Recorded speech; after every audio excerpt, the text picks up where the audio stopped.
Check, check. Testing, testing. Should have cleared my voice first.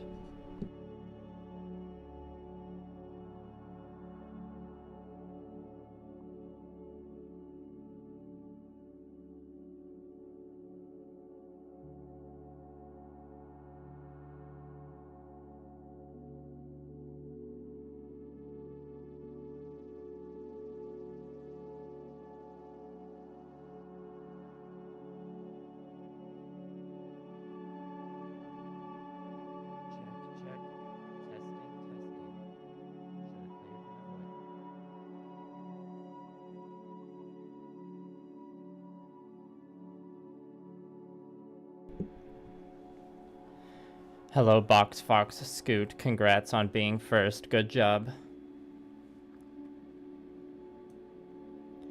Let me know if the mic needs to be turned up at all. I will get the painting started shortly.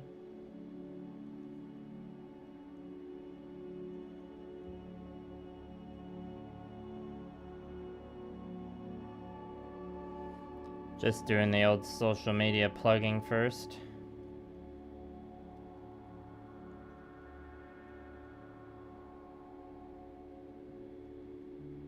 That's not true, Box Fox.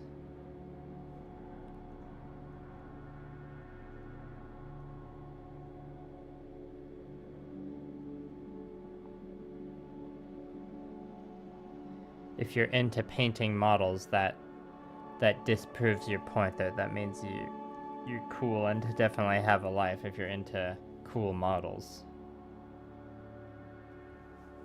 Or a bit of model mayhem every once in a while.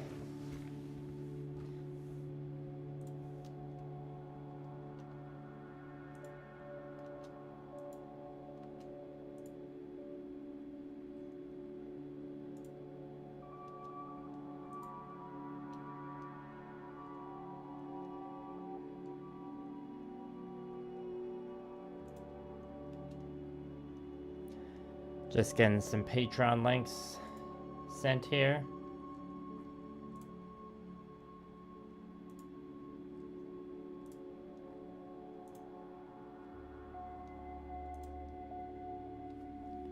All right.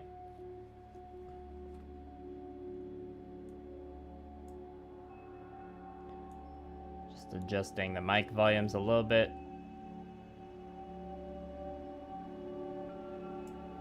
All right, hopefully that's more appropriate. Now I can lower the holding screen and we can get to painting.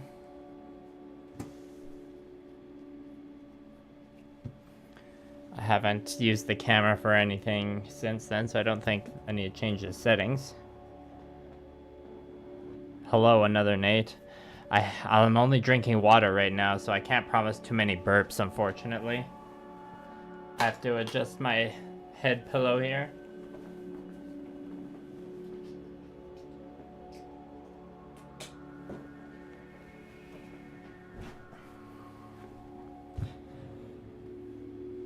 I split a can of Coke Zero with Blue Parappa during lunch, so I got a few burps in there, but that was a while ago. And it was only half a can, so it wasn't maximum burp power.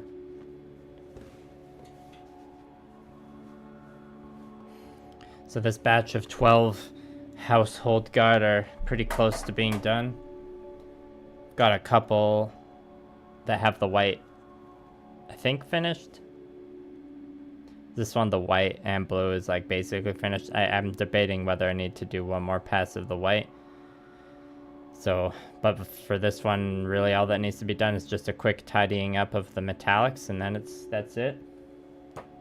But I've got 6 dudes that have just had the blue finished, and they need to get up to the same level of white as the other one, so that's going to be the main thing to do in the first bit of the stream.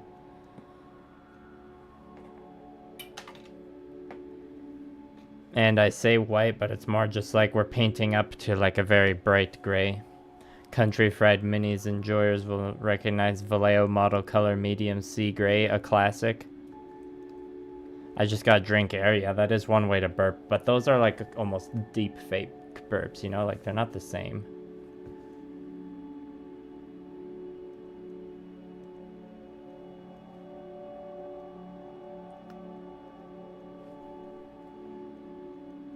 I can see we got a bit of a split nozzle. This bottle's been through some use. We're starting just at the base gray layer just because we got a bit of touching up to do. And I think there's one guy where I've neglected to paint half of his pants in the base coating stage. So we got to go back and fix that.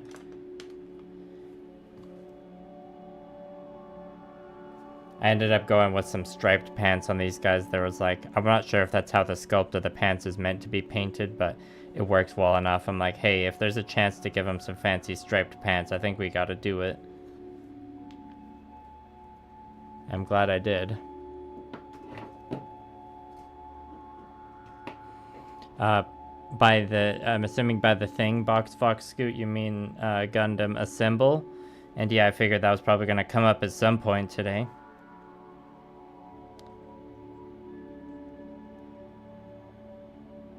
I'll just wait for you to confirm that's what you meant, but I'm 99% sure that's what you're talking about. Alright, so the gray on this one doesn't... Okay, there's like a bit of area here where like some blue spilled onto the gray as I was doing it, so right now I'm just redoing that gray foundation.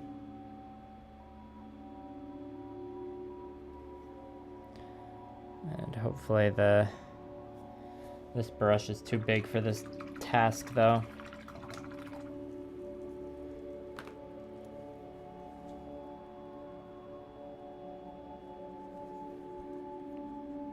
You can move the camera over just a bit.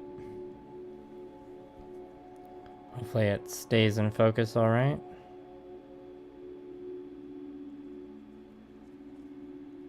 This guy's coming off his poster tack. Okay, not much needed to touch up here. A bit on the pants though. This white stripe needs a bit more foundation.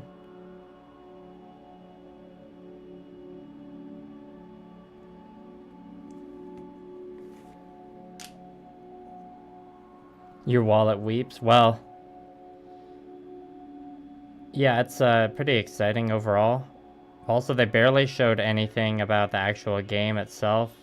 So all we know is that it's going to use D10s that are not proprietary, but they're actual like numbered D10s as far as we can tell. And it's on a hex grid. And that's basically it.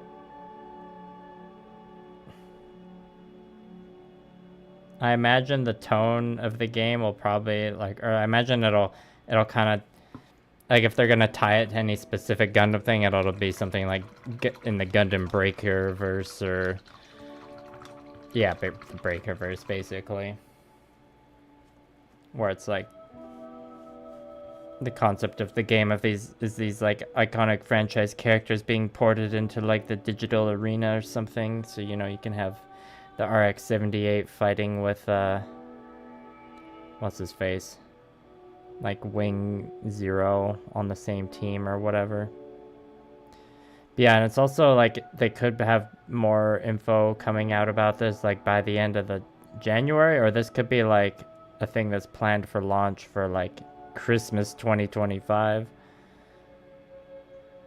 So it's like it could be one of those situations, like if they announce it way too early and everyone gets hyped now and then it takes a really long time for it to actually come out, like it could be, we could end up in a situation like that, or you know they could come out with more concrete information soon by the end of the month, and you know it's hard to say. Is this gonna be like a one-off thing they do? Well, if it doesn't sell well, it will probably become a one-off thing, but if it does sell well, there's a lot of potential for them to, you know, sell lots of expansion packs with other mobile suits. Like, this is a very, very good potential for this product, but it needs to have, like, support and regular releases if people are going to keep buying it. And most importantly, it has to be it has to be a fun game to play. It doesn't have to be, like, the best game. It has to be a game that's actually fun to play. And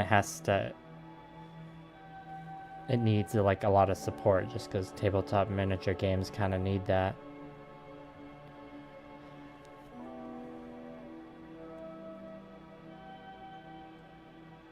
But yeah, definitely an exciting announcement. What I will say is, like, I had a bunch of plans for this year, and when that Gundam game was announced, I'm like, okay, the plans need to be reworked a bit. I am a little distracted by trying to finish this army in the meantime, though. I hope they give Gundam Assemble a lot of time to cook in the oven and don't release it for a while. Because if they rush it out to the market, they release a half-baked product, then everybody loses.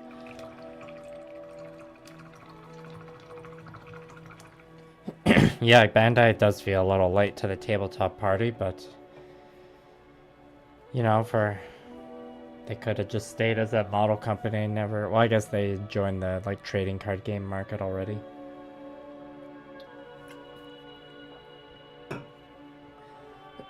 I think it makes sense for them to want to break into the market, so I'm surprised it didn't happen sooner.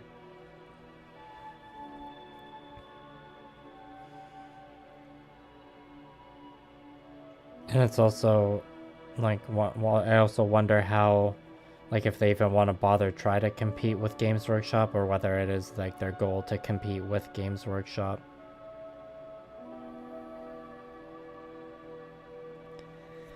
Because so many more people's eyes could be opened to the price difference between Bandai plastic and Games Workshop plastic.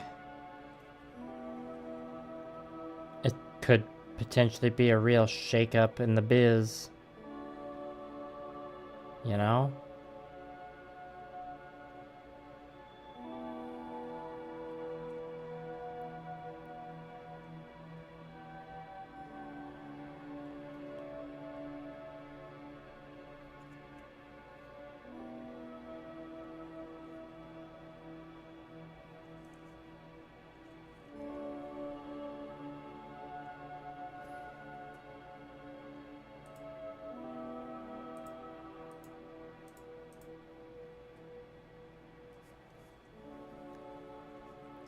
Yeah, they are also competing a lot with BattleTech, especially by putting it on hex bases for sure.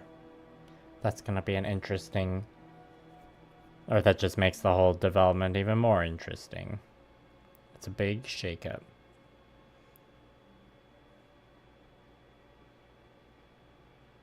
I'd say probably the biggest question mark is what the game is actually going to play like.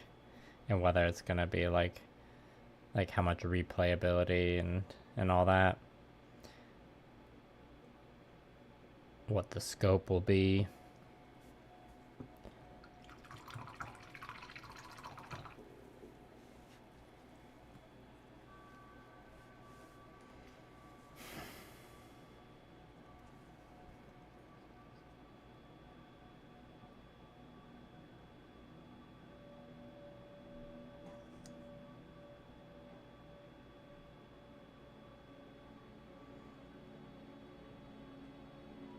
Hopefully y'all are getting an okay look at those stripes on the pants I was describing.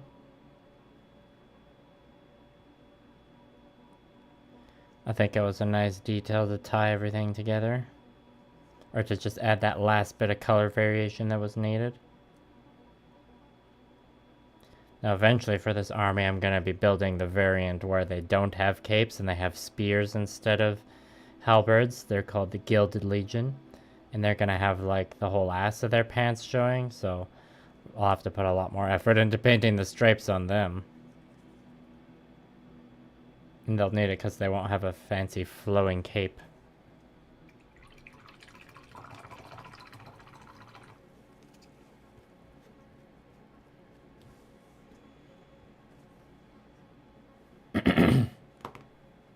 Excuse me.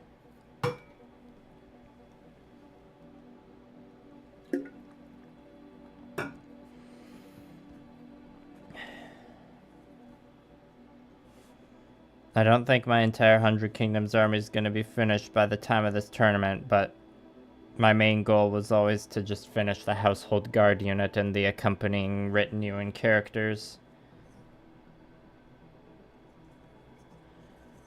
Because there's a faction rules update happening right before the tournament, so if there was a specific list I tried to like get finished, there's a chance the models in the list might change a bit anyways.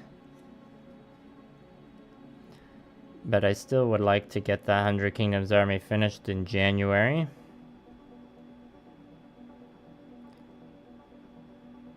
For a few reasons. I'm very eager for the 9th. There's a Parabellum Happy Hour live stream where they're going to give us the full update of the 100 Kingdoms, but more importantly, they're going to announce Faction 9.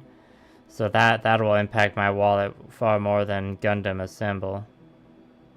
I do, like, on principle, I do have to get me that Gundam Assemble when it comes out, though, whether that's in 2025 or 2026. It's probably going to be annoying to get in Canada, like a lot of Bandai things. Hopefully the usual Gunpla dealers get a hookup.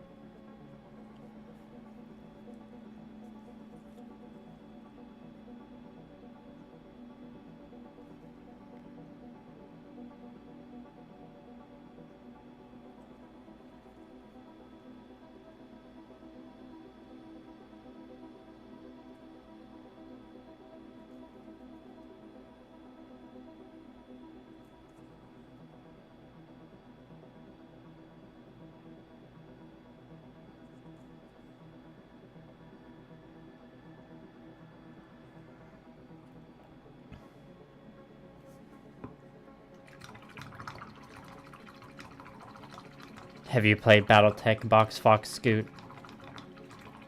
I'm pretty sure another Nate has.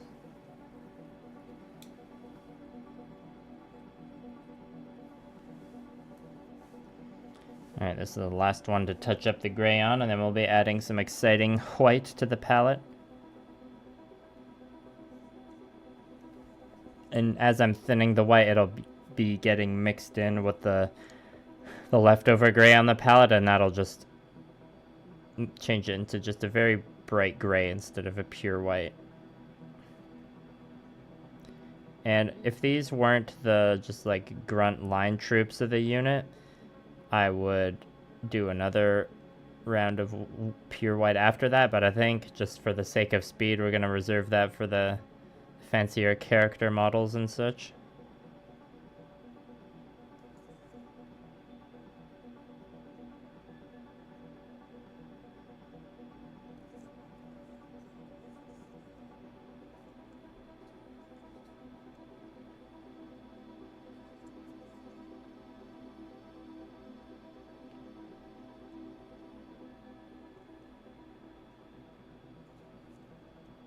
Oh yeah, this is the one where I just neglected to paint the gray pants in the first stage.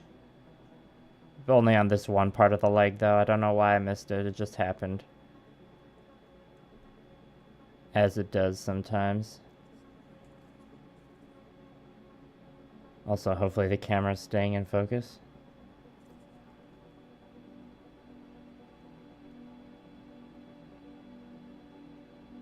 These models are part of the first generation of Conquest models, so they're like, there's just some room for improvement, but this kit isn't too bad looks-wise compared to some of the others. This one's not a great build experience, but it's not the worst, I'd say. This one of those units where, like, individually the models like are pretty decent, but then when you see them all ranked up together with all their long shafts arranged, it's pretty nice. Like with most miniature painting, it looks good when it's all together because it becomes greater than the sum of its parts. Oh, interesting, another Nate. On the clicker computer ticker box. Ran a Battletech sim.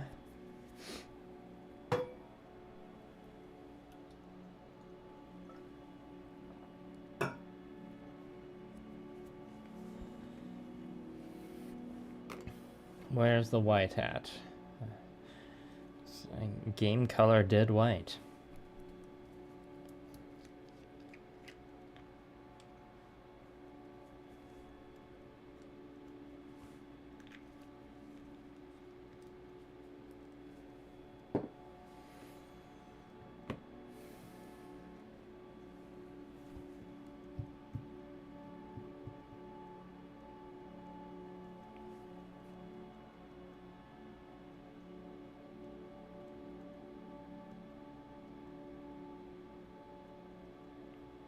So you can see there how that white got mixed in with some gray right away.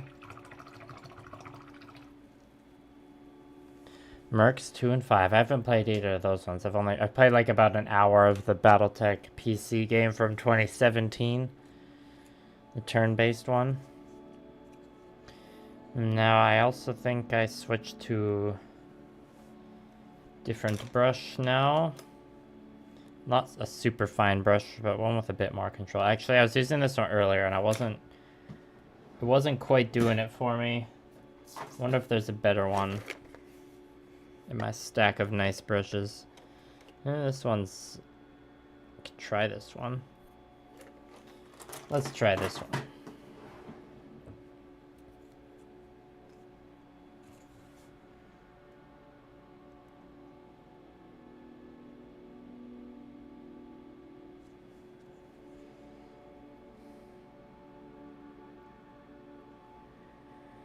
And now the concentration begins.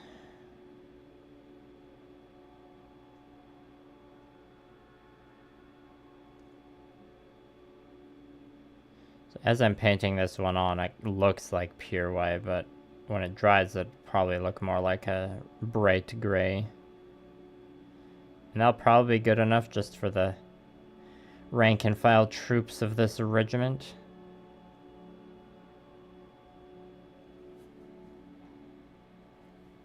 This brush seems to be a decent choice for now. For the legs, I only am really focusing on the visible bits. The parts deep in the recesses can remain gray.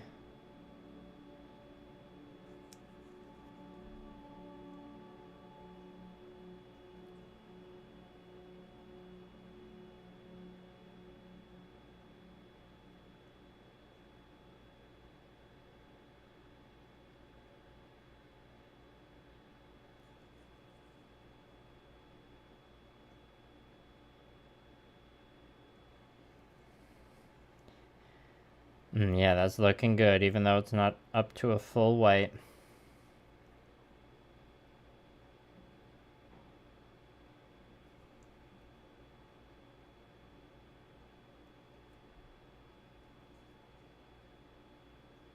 And it's kind of inevitable that a lot of the white spills onto the metal bits around the shoulder pad here, just because I need to get in there to hit the cloth, and it's just awkward.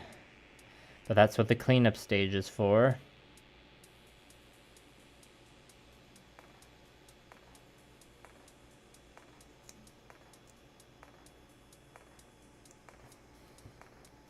Hello, Goblin. Yeah, everyone's like, tabletop Gunpla time, yeah, finally. But I'm like, I've been doing this for 4 years already. Don't wait for Bandai to let you do Gunpla tabletop, am I right? I was 4 years early to this, and then other people were even earlier than that.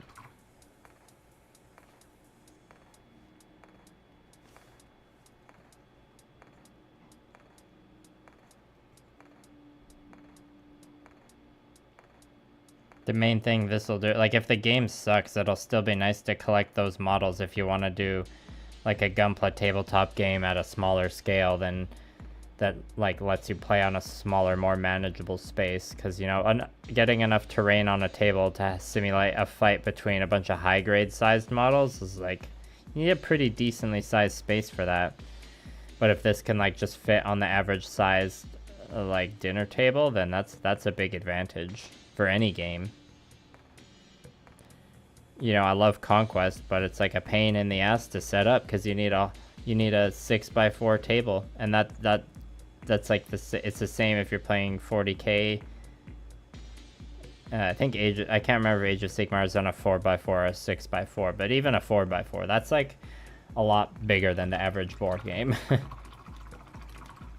Yeah, it is a dedicated miniature game, but it's only it only will stay dedicated if Bandai continues to support it. So we gotta keep our fingers crossed for that, for it to be a good game that gets support, regular support, not just like a big flashy launch and then move on to something else.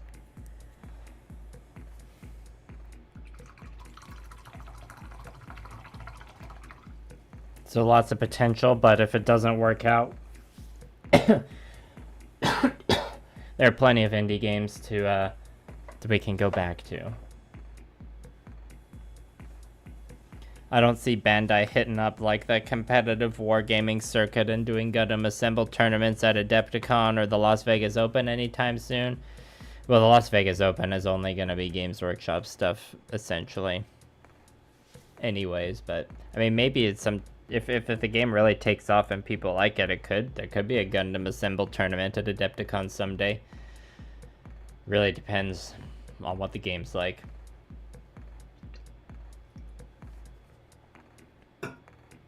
If it's Bandai kind of half-assing it to like cash in on the popularity of Warhammer, so be it.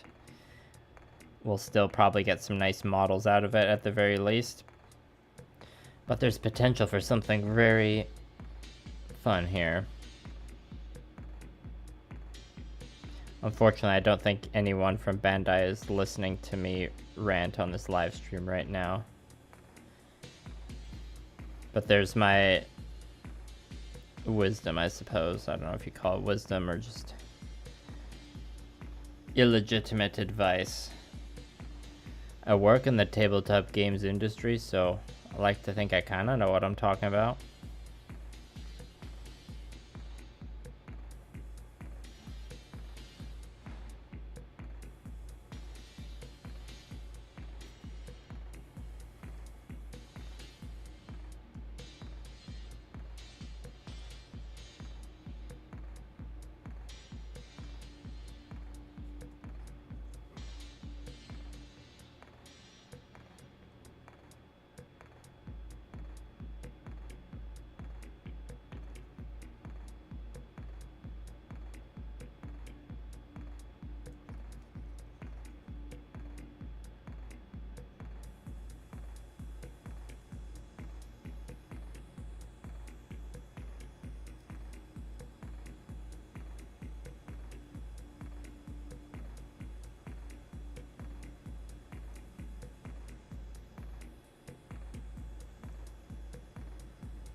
Oh, we gotta drop a white paint that got on the blue quick. Gotta mop it up. Can I get it? Oh, damn, that dries fast. Oh, we're getting it. We're scrubbing it. That was a close one.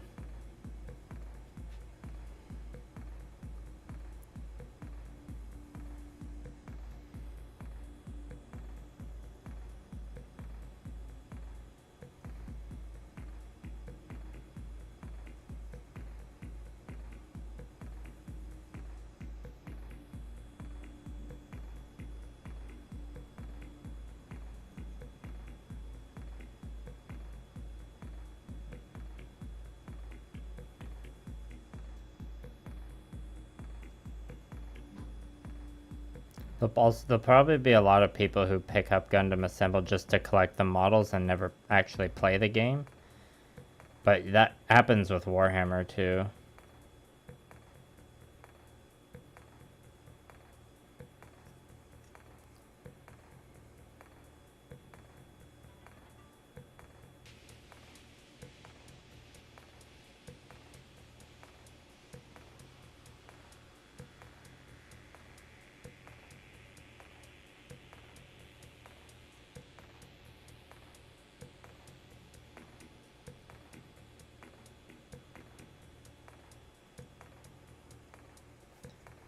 Alright, I think this one's done.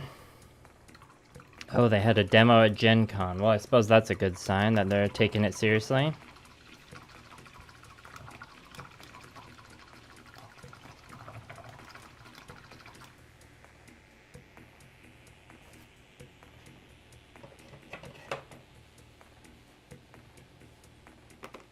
Whoa, well, thanks for the $20 US dollar super chat to D9. What kind of Space Marine am I painting? How dare you? I'm painting a non-Games Workshop model, actually. You probably got the reaction you wanted there, right? You just trolling? These are the Household Guard Space Marines from Conquest Last Argument of Kings. My custom chapter, the Bronze Brigade. Oh, it's taking a while for that super chat notification to come on screen. My apologies if there was an error.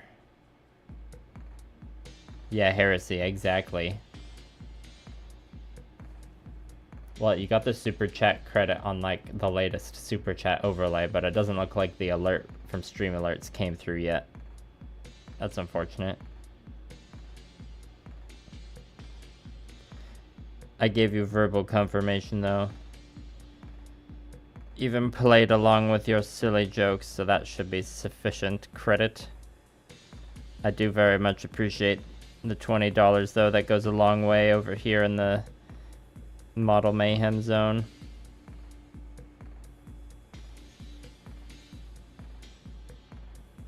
Yeah, I didn't think you were doing it just for the little sound effect and etc.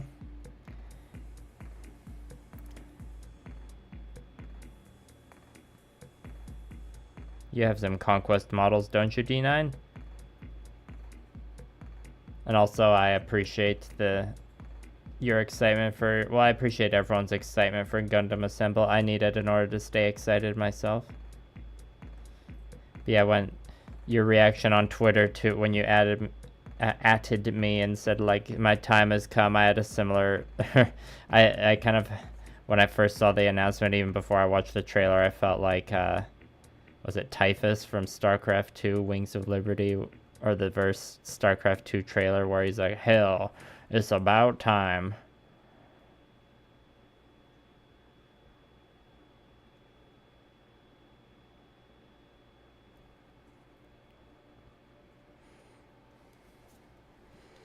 You know, that's how I felt.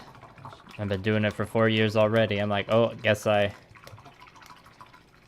maybe my time has come, but I don't know. I wish I wasn't so burnt out.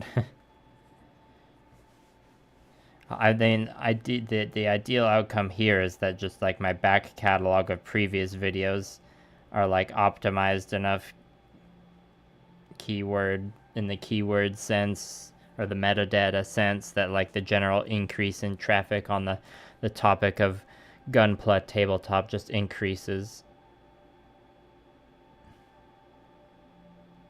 That'd be nice.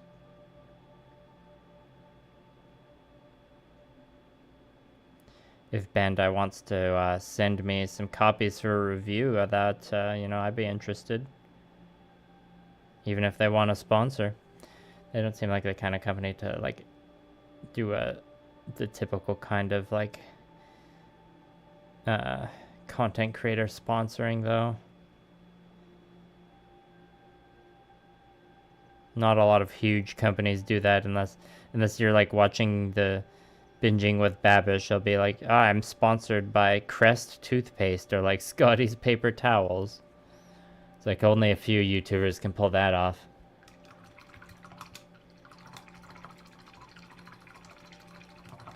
Ah, you got a proper modeler's backlog then, D9.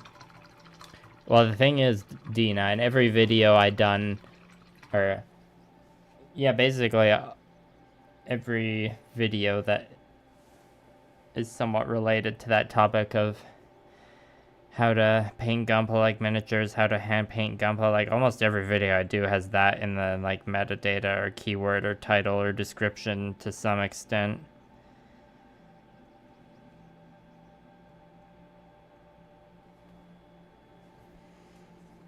And also, you know me, I'm pretentious and sometimes I can't help but like not do the optimal YouTube thing to do because I just am more concerned about the creative intent I want to convey than like catering to the algorithm. So that's why I accept the poor performance of a lot of my stuff. I mean, you have to accept it sometimes. Trying to control it can be futile.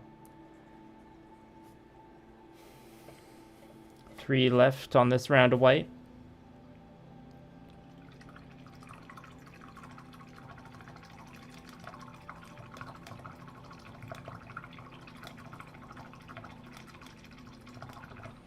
As good as Gundam Assemble can be, I highly doubt that it'll scratch enough of my miniature wargamer itch to like supplant Conquest as the game that I'm just like most jazzed about.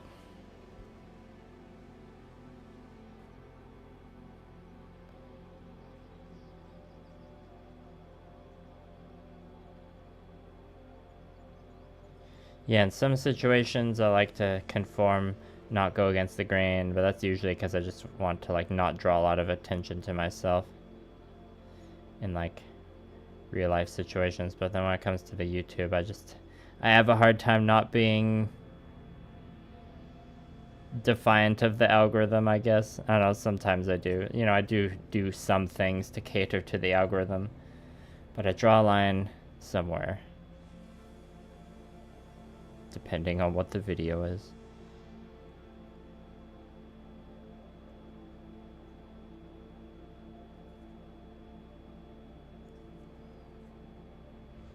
But needless to say, when that Gundam Assemble announcement happened, the plans needed to be reworked a bit.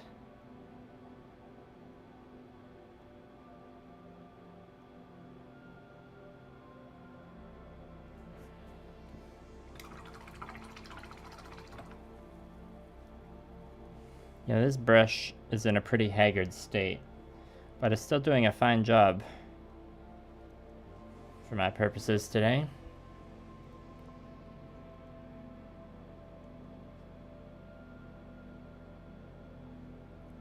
Hopefully you're all getting a decent enough view of it. Oh, a little mistake there.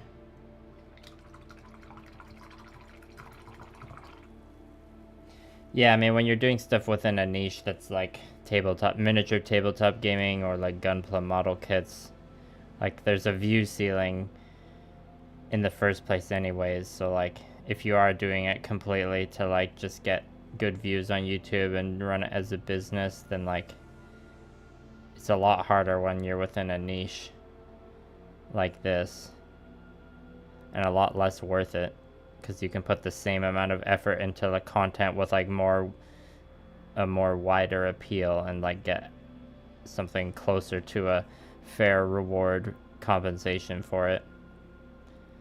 So when you're within the niche, sometimes it's just better off being like a side project that like even if you make some money off it, it's like ultimately better if it's the concern is more about the creative output rather than the consistency or whatnot.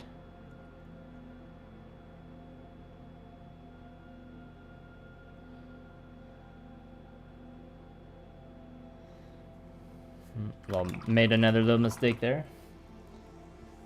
Gonna reactivate some dark blue here to fix it, because we're using a wet palette and you can just do that.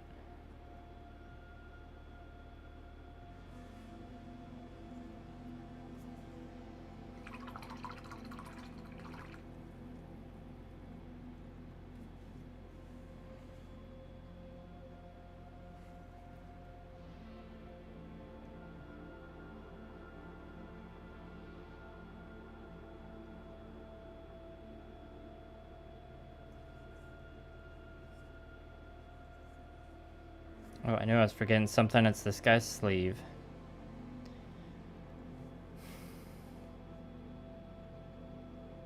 These sleeves are annoying to paint. I kind of just would prefer if the sculpt of this unit had like a metal bicep plate on both sides. And you can see an area where I neglected to paint the gray, probably because it's so scrunched up in here. Another area where I'm just gonna have to touch up the metal bits.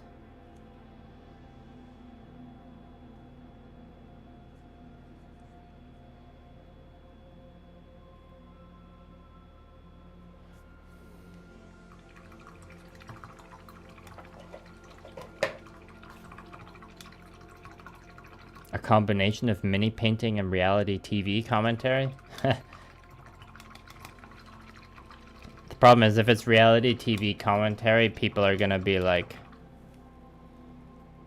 having it on as a second screen to mostly listen to the dialogue anyways, so like if there was gonna be mini painting footage over it, I would suggest making it like low effort, just like sped up like time-lapse footage, because you're doing edited footage, like might not feel worth it if a lot of the people watching it are only like half paying attention to what's on the screen. Oh, sorry, I hit the mic there.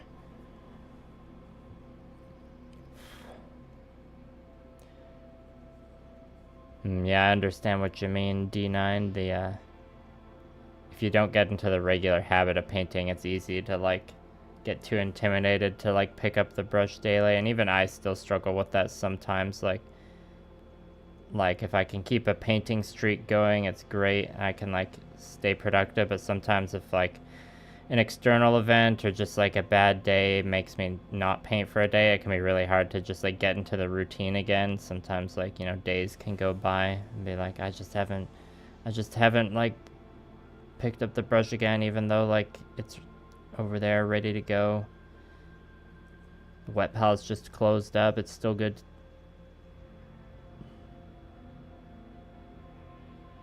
I mean, if you're feeling too intimidated by painting, just like focus on painting base coats and maybe a wash, and that's it. Like, you don't need to do that much more than that to have a very perfectly acceptable looking minis. Especially with Warhammer stuff. With Warhammer stuff, the detail is like already there. You just kind of need to color it in and let the sculpt of the mini and maybe some wash do the work, or a dry brush, depending on what you're painting. Should have just enough paint left on the palette for this. We're getting a little low though.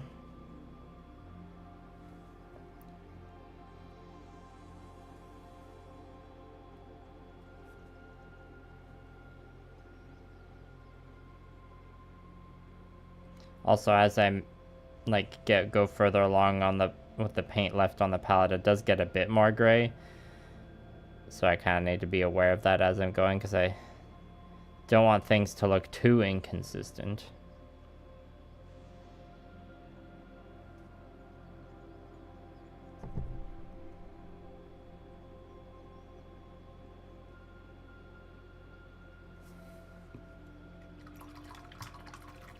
Contrast paints are, yeah, contrast paints are kind of like the perfect example of what I mean there. It's like contrast paints are just designed to let color in the mini and let the mini's sculpt do the work.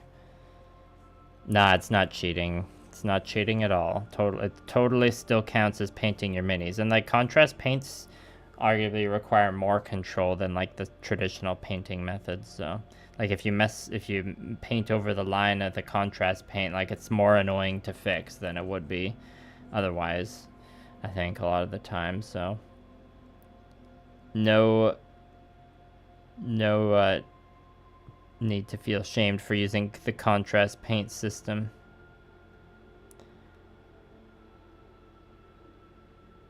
The main reason I haven't gone into contrast paints much is like mostly just because like I've painted for so many years without it, and it's like I kind of like have my flow that I don't really feel need to change it. But for contrast paints, if you're like using, like if they're your primary thing, like in order for it to look good, you kind of need to go all in on the contrast and like just paint contrasts, like just paint the mini with the contrast system. Whereas, and like there's a few contrast paints I've had some use for, and so you can like just like work them in like in little bits to like existing traditional paints. But like to get the most out of contrast paints, I feel like it's like to get the most out of it is when you're like committing to, you know, painting in the contrast system and just getting that army done and on the battlefield.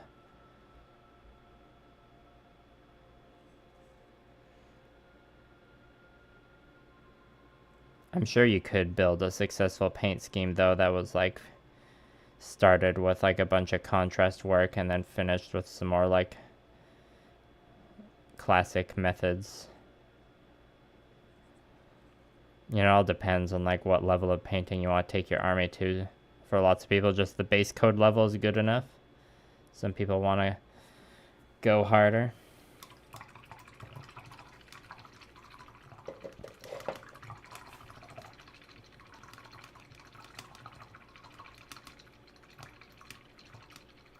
Yeah, painting and gaming are two very different sides. Or there's basically two different hobbies.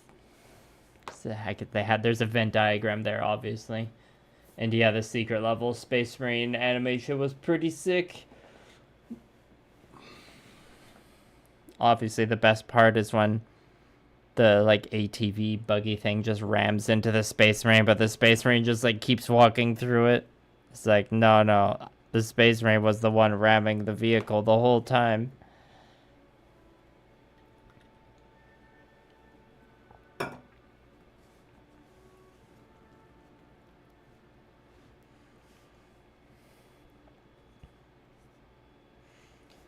I think I need to add just like the tiniest little drop of white here.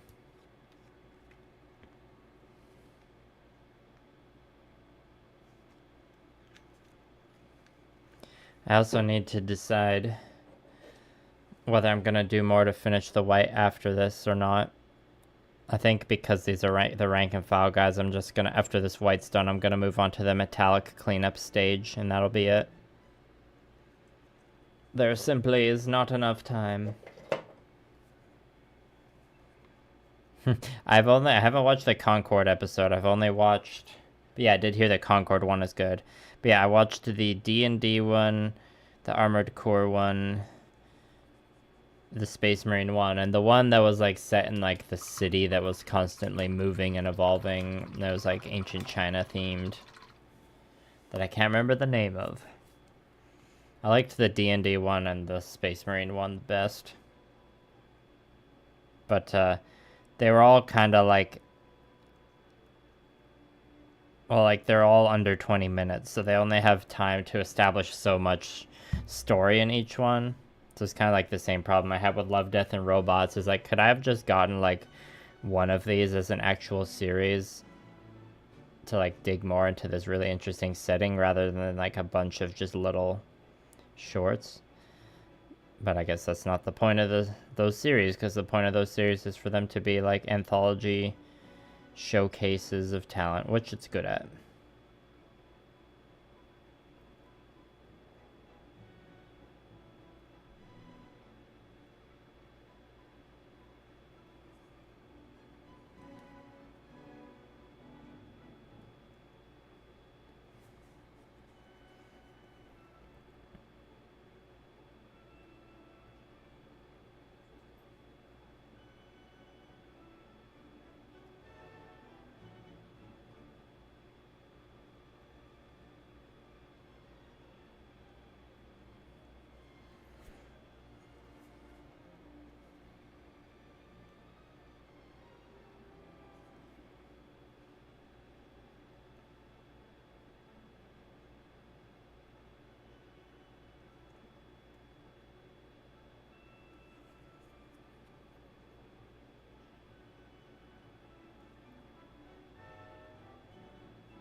Sorry, I'm just getting in the zone for this last one here.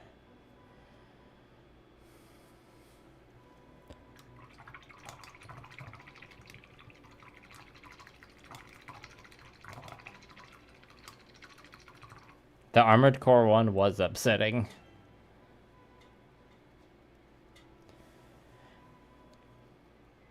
Yeah, I'd probably enjoy the Helldivers one. I'm having that problem right now of like, there are a lot of good things to watch.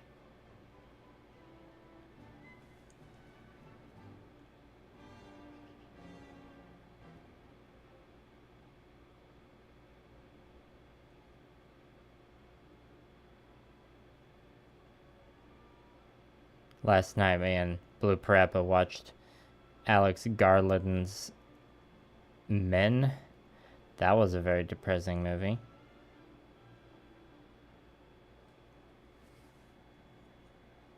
And it just happened to be on Tubi. Tubi has proven to come in clutch a few times here. And you know what else is on Tubi right now? G1 Transformers.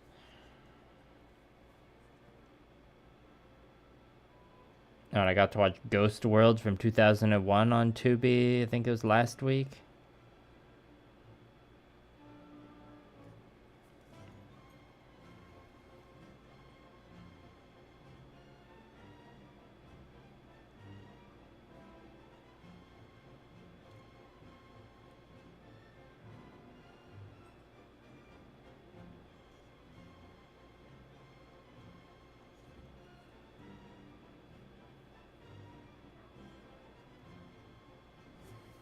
Bit of blue and a touch up there. Oh, you started Code Geass.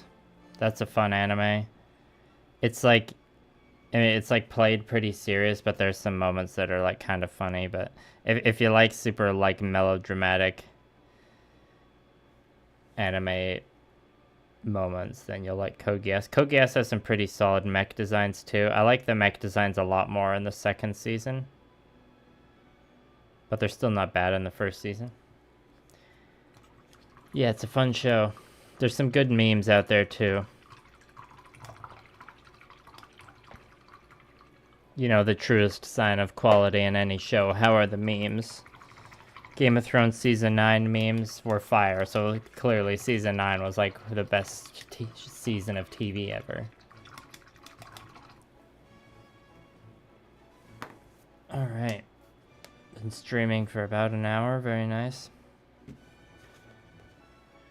think what we'll do for the rest of the stream is just the metallic cleanup, and then we might perhaps be done this entire batch? Question mark. On to the next batch. There's like one more batch that I for sure want to get done before the tournament this weekend. And it's got the character models and stuff in it, or some Excuse me. Oh, there's a burp. We got one burp, people. Better update the tracker. But yeah, the batch of characters is going to take a bit more time. There we go, one burp. We need the dry palette because we're working with metallics now.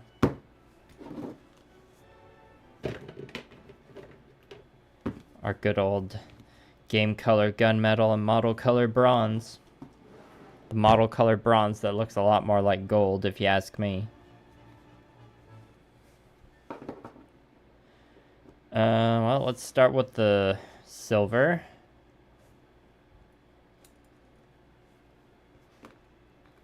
Make sure to use a synthetic brush.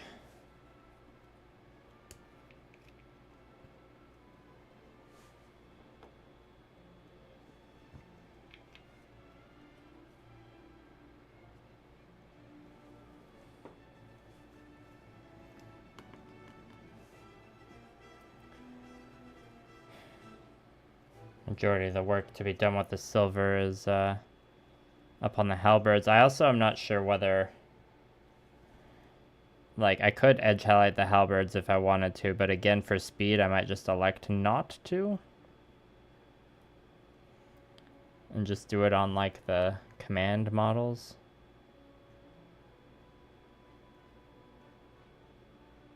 This is mostly just to clean up any stains left during the wash stage. Now that I'm doing this, I feel like I should edge highlight it a bit. Maybe we'll circle back to the halberds and just focus on the armor now. I know things like the knee pads and elbow pads definitely need a bit of wash staining cleanup. Or like some areas where the white paint from the sleeve might have pulled over. Yeah, so this area here is like what I'm talking about. And of course, do it in a way where the shade stays in the recess and continues to do its shading thing. Might also be some areas on the cape that need touch up.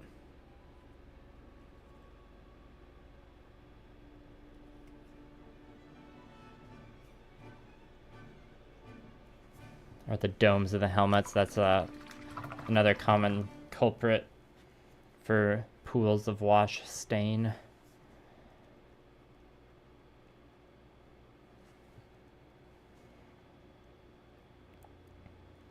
I could put these metallics on the wet palette to just like stop them from drying up as fast, but I'm going to be using this wet palette for the next batch too, so it's going to be going for a while still.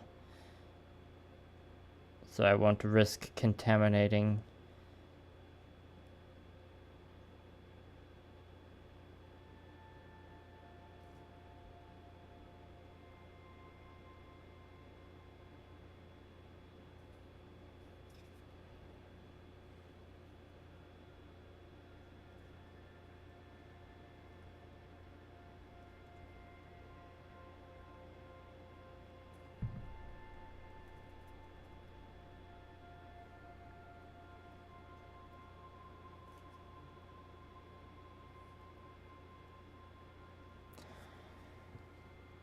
Alright, silver seems pretty okay on that one.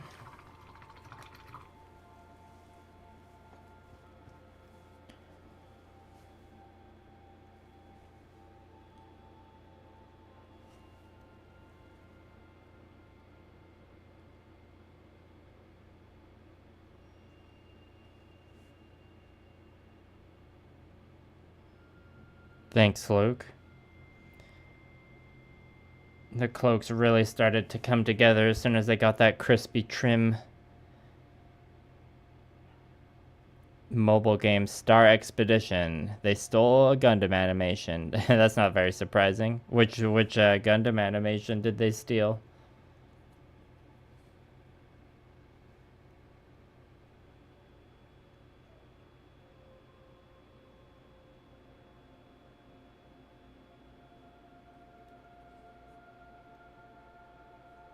That's pretty hilarious. I mean, it's a mobile game ad, so it's like not surprising at all that they're pulling some unethical stuff.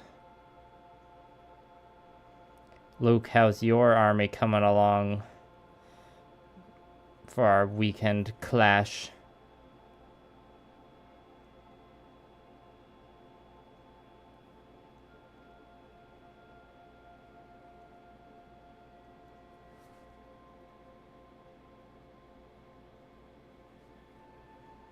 I assume you're not going to be painted, but you probably have some arms and heads to glue on.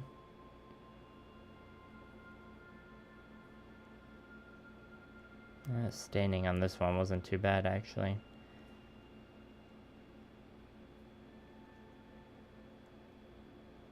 Yeah, these inner lips of the shoulder pads are pretty common culprit for that, actually. Also, hopefully the mini is staying in focus during all this. The C00 IBO unicorn, all in that one app, damn. I'm not going to be able to decide exactly what I'm taking until like the day before the tournament, so that's like fun, but I think I got my Spires backup army list almost figured out.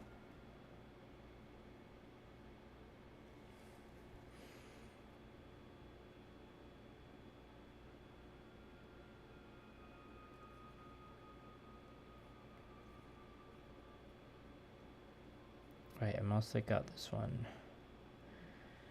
Oh, right, I needed to check the inner lip of this shoulder pad. Okay. Yeah, we're pretty much good.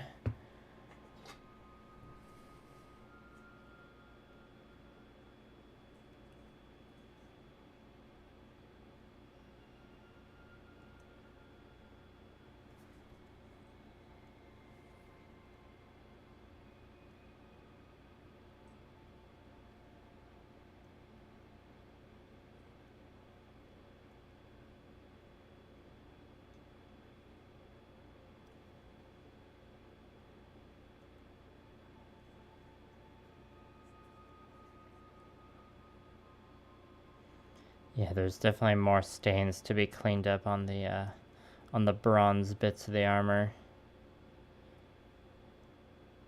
After finishing this part of the silver cleanup, though, I'm probably going to just highlight the halberds just a tiny bit.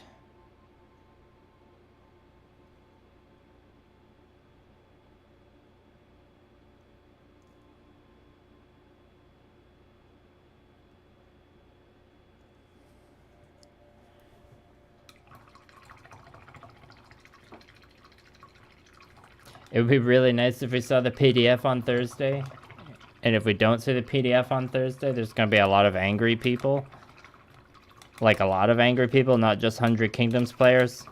But if that is the case, I will have a contingency plan. And I'll just show up to the tournament in my 100 Kingdoms shirt with my Spires army looking sad. Because I ordered the 100 Kingdoms shirt specifically for this tournament, not the rules update, I should say. But hey, at the end of the day, if I'm playing Spires in a tournament, still can't really complain. Spires are pretty fun. Unless I lose... Just kidding. Unless I lose a bunch of reinforcement rolls, then it's not fun. I guess losing a bunch of supremacy rules would also not be fun, but don't really have much control over that. Have some control over those reinforcement rules. And by some, I mean I have one mutation I can take. Or I could take the mimetic assassin, but no one takes the mimetic assassin. Sorry, buddy. Maybe next update you'll be playable.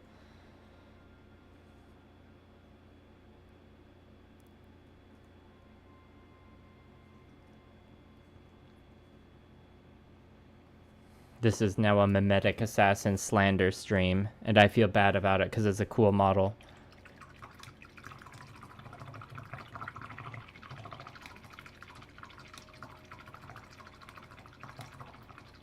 MiHoYo's C team had the balls to poke fun at the rabid fan base most gacha games have. You're gonna have to explain more of that, Goblin. I've heard of MiHoYo, but I don't know what their C team is. I barely know what MiHoYo is. I know what gacha games are.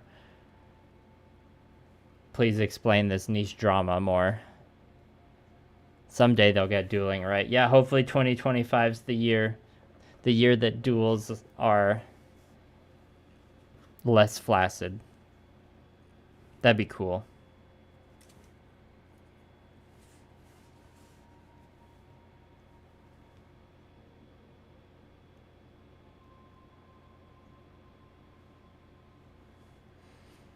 Even in the duels kind of need a rework in First Blood too. But I think they're working on retinues right now, which also deserve a bit of a rework. With the mold lines on this baby weren't cleaned up that well. You're going in the back row.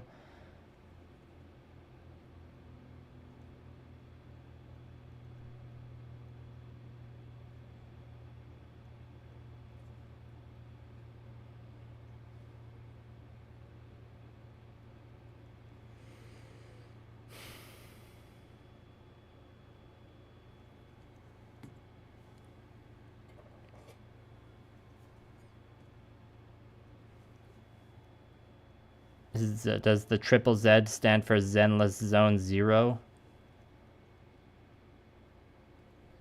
Is that the gacha game that's like the action one? I know there's the one that's like the Breath of the Wild 1, Genshin Impact. And then there's... Oh, I can't remember what the... Oh, something about... Rail? Something, Astral Rail something? That's like the Final Fantasy style gameplay one. And then there's the third one that's the action one. Am I just like talk about something completely different? Oh, Honkai Star Rail. That's what I'm talking about.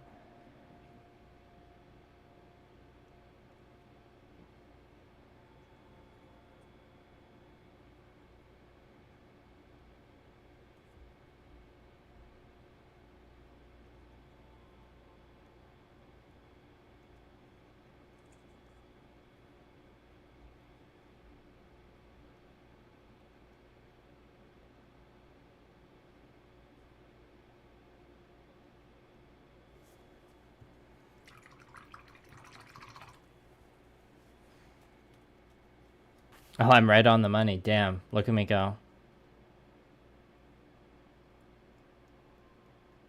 Oh no, they made really horny characters in their game and then made fun of the people. Or they made... Okay, they make jokes about how weird people get about them.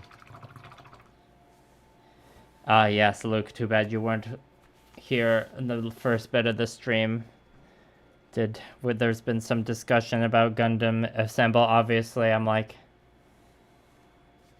excited for it, but also like feeling a little smug about it, being like, come on guys, I've been doing Gunpla tabletop for like 4 years, get with the program. I think the main question marks I have is like, how is Bandai gonna support this game? Do they know what they're getting into? Trying to like launch a tabletop miniatures game? Is this gonna be like a one-off thing for them? Or are they gonna support it? So many question marks. Is it gonna be available for a reasonable price in Canada? Another huge question mark.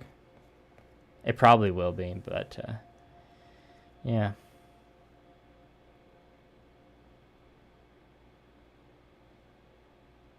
excited, but also I'm like, if this would have come out a couple years ago when I was like doing the YouTube thing full time, I'd probably be a lot more excited.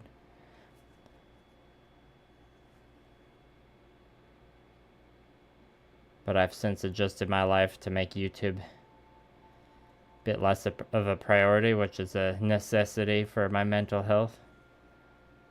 And that, you know, is factoring into my thoughts when it comes to deciding if I'm going to do anything with Gundam Assemble.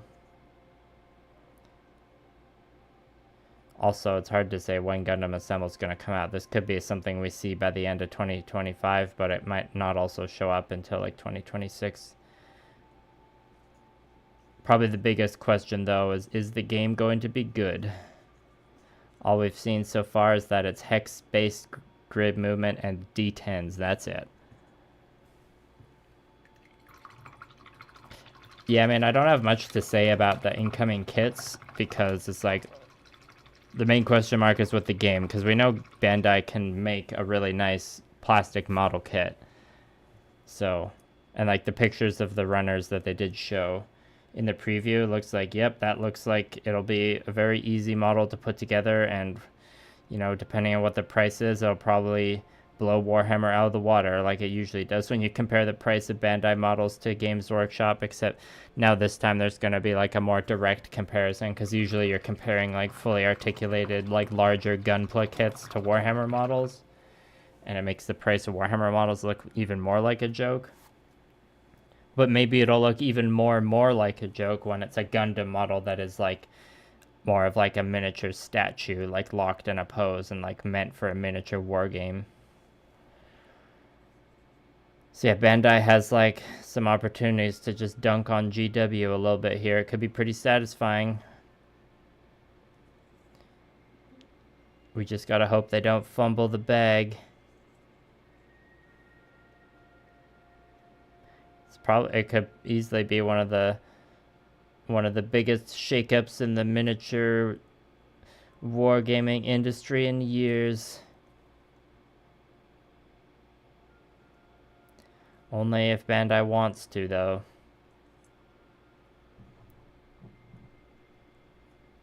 Like, no one can really compete in, like, a fair sense with Games Workshop. But if anyone can, like, you know, light a bit of a fire under Games Workshop's boots, it's Bandai.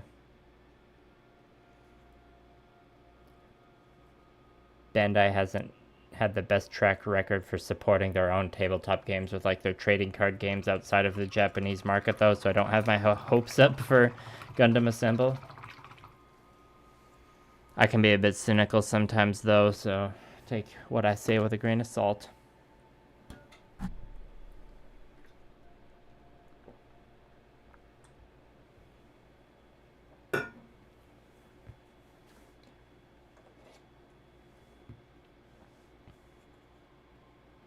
Fingers have a nice blue stain to them.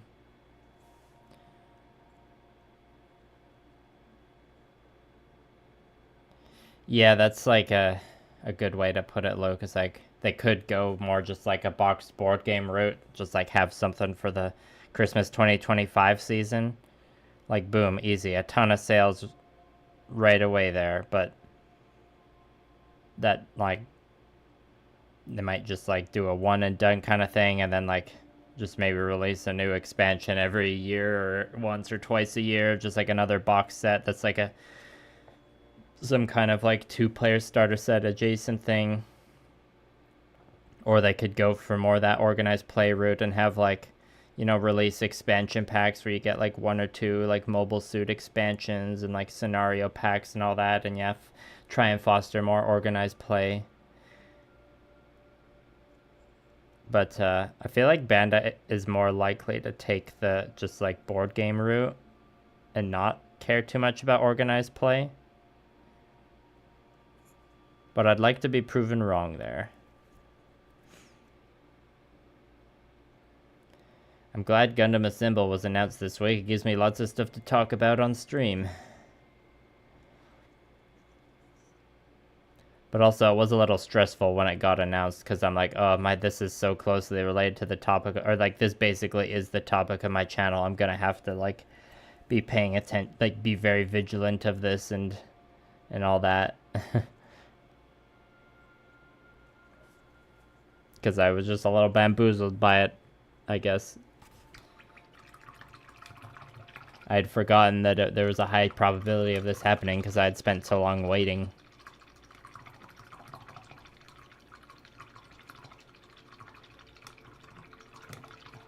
Yeah, though. In 2019, I played a bit of the Kill Team edition back then, so that would have been like first edition, sort of. It wasn't like the very first edition of Kill Team, but it was the first iteration of like the current era of Kill Team.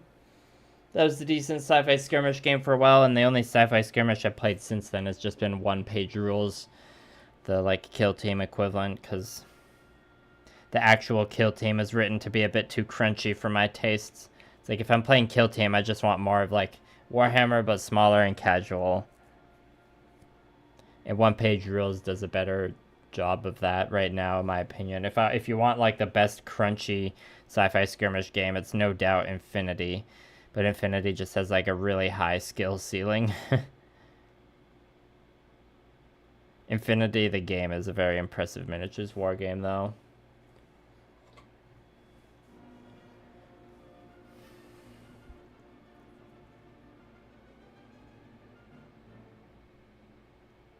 I do have the book for 5 Parsecs from Home, though. That's a agnostic solo RPG light minis war game that I want to dig into some more. I also have the fantasy version called 5 Leagues from the Borderlands.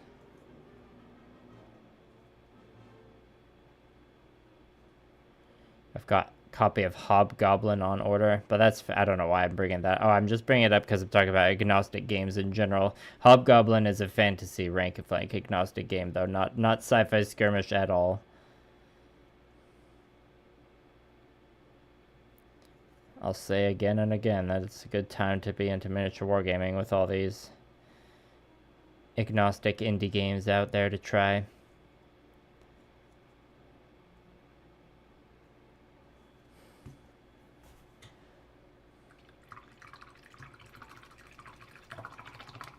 I think the main deal breakers for me with Infinity is that at the end of the day, I prefer to have like more of a spectacle with the miniatures than a spectacle with the terrain. And like Infinity tables have like the best looking sci-fi terrain, you know, if they're done right. But it's like a lot of terrain. And so Infinity's like a really good simulation of like, you know, an episode of Ghost in the Shell standalone complex where it's all cyberpunk and stuff. But at the end of the day, I'd rather have a spectacle with more minis, like a rank and flank game. And that's just like my personal preference, both with painting and looks. I don't like painting terrain that much. But some people like really like making terrain projects. And I think people like that tend to lean towards skirmish games, because skirmish games you generally want more terrain because you got less minis. And my personal taste is I'd rather have more minis and less terrain. But you always need to have at least some amount of terrain. It's very important.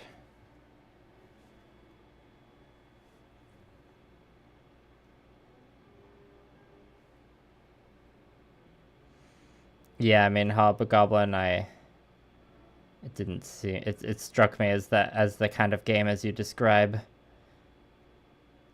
It's like for my tight rank and flank wargaming rules, obviously I got conquest, but you know, I gotta make some movement trays eventually with circle slots to like put my War Machine and Hordes models into, and then I could use those, you know, for like the one-page rules rank and flank variants and Dragon Rampant, Hobgoblin, Oathmark, what have you. It's just a joyous thing to be able to use the, you know, I'm not able to get any War Machine and Hordes games in these days, but I ain't selling my armies. I still really am emotionally attached to those armies. And thinking about like making movement trays for them so I can put them on rectangles just excites me. Alright, only one left to touch up the silver on. Oh, then we're going to touch up the halberds, and we'll finish off with the gold. Yeah, it is hard to find the minis tucked away sometimes, but I guess that's the point with Infinity. You're, like, ducking around corners and sniping and crawling and dropping smoke bombs. I would probably run into, if I, like, tried to play Infinity seriously, what would probably happen is that I would always want to take lists with the cool, like, robots and heavy infantry, or the tags, the tactical armored gear. And then, like, they would get hacked, and I would just get, like, 360 no-scoped by the people who actually know what they're doing. And I was like, I just wanted to do some cool stuff with my ninja robot.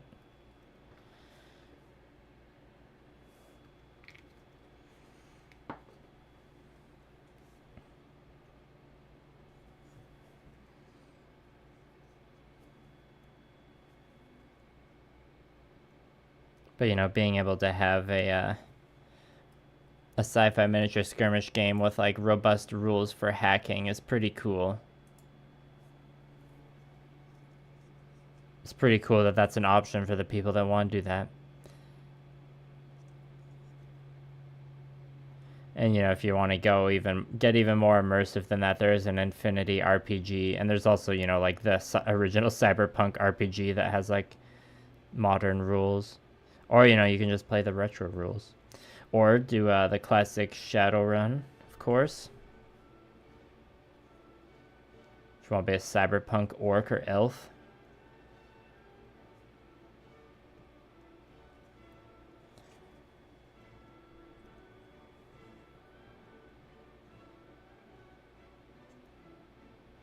Okay, so we're going to edge highlight the halberds a bit. Just because they need to look a little sharper.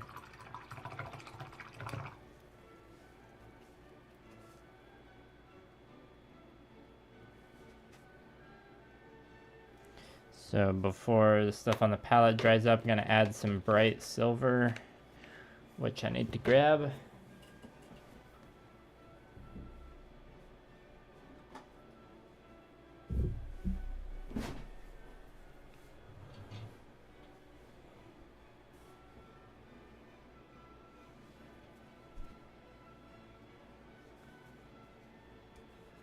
This bottle's almost done. I might need to take the nozzle out to actually get any paint out of it. Oh, we got just the tiniest bit. Just the tiniest bit is spurting out. Okay. We're gonna have to scoop it out manually with the dollar store brush.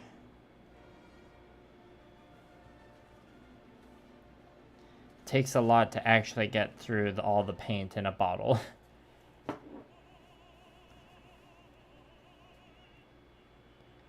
Alright, just mix this in. We might just opt for a dry brushing approach for speed here. I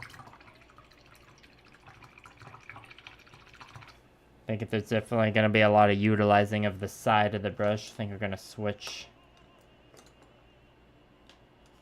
Don't know what to switch to though. Alright, let's try this one.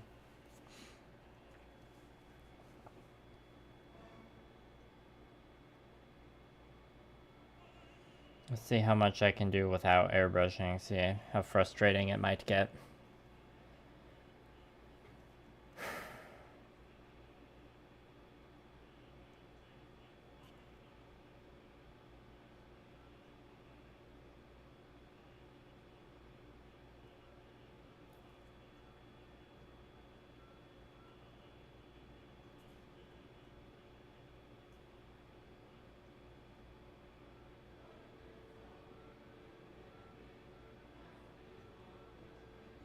And this is kind of turning out to be a soft dry brush anyways.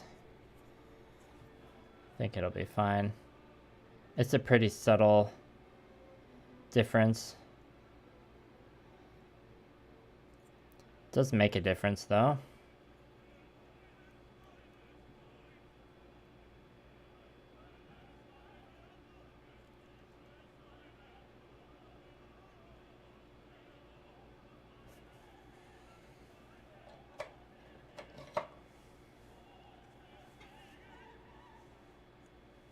And of course, using the dry palette, I'm gonna have to remix this multiple times.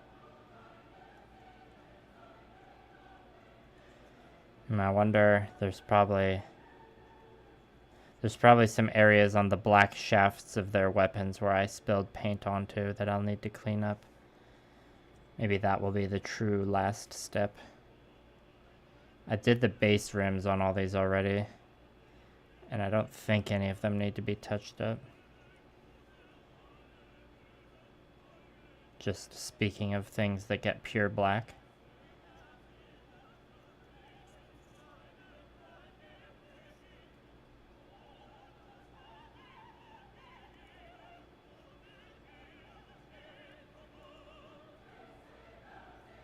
Yeah, this is a pretty janky dry brush I'm doing here, but whatever.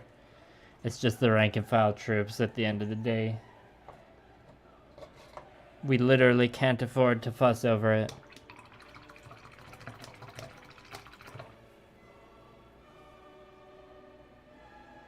Gotta re-moisten this paint now.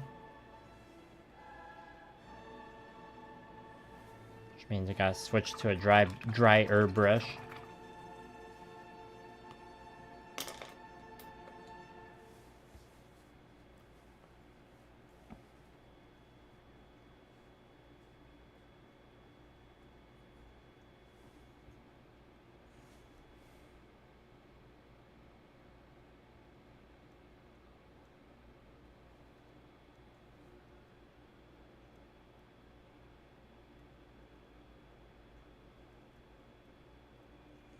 If anything, this stage is just brightening up the blade of the halberd a bit to make it stand out from the same silver that was painted onto the armor.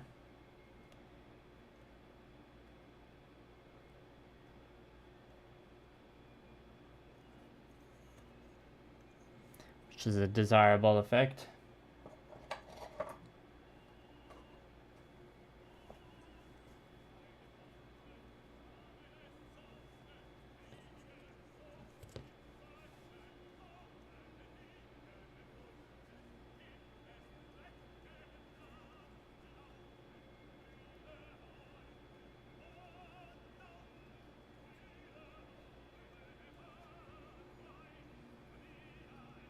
It's always funny where, like, the course of painting, like, most of the armies I've painted, it's like the longer you paint it, the, like, messier the painting gets in many areas, because it's like, you realize it's like, no, what really makes this army look good is actually getting it, like, flippin' painted.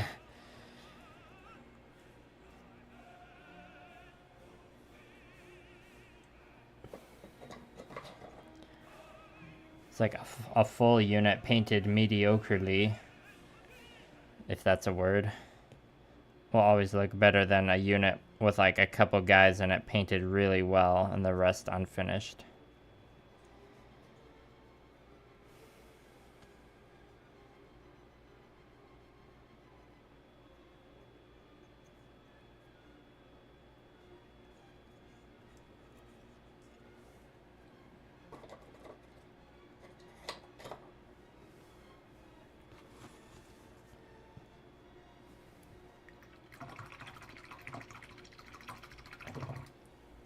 That's the truth, Luke. It's the opposite of painting gunpla.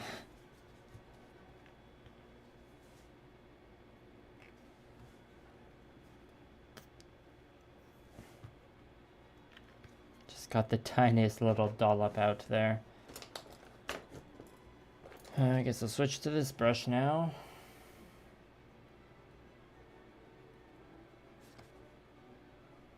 Should probably mix in a bit more of the darker color.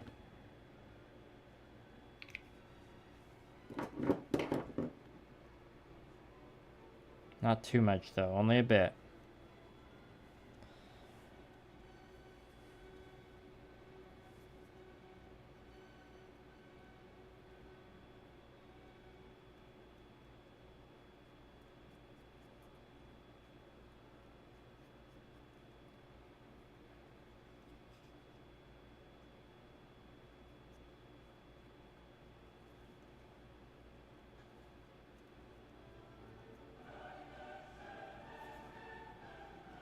Ah, there comes the ode to joy.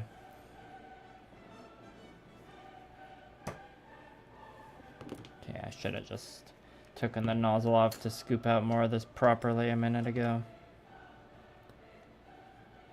Scoop it out of the nozzle this time.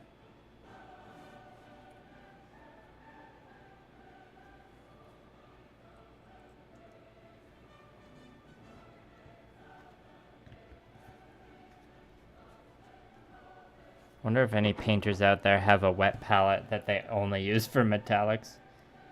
Probably not, but I wouldn't be surprised if there's like a few people.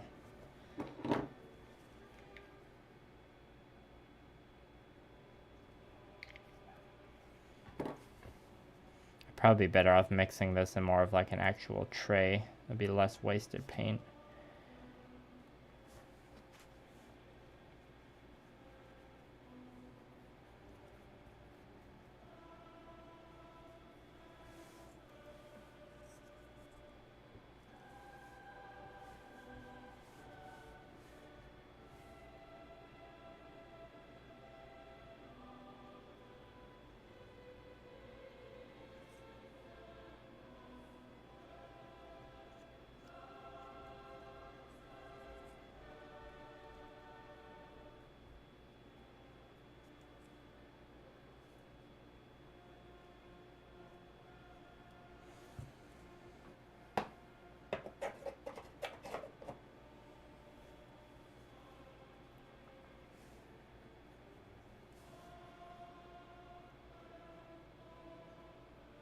Yeah, I think this ended up being more of just like an overall brightening up of it and less of an edge highlight. But that's okay.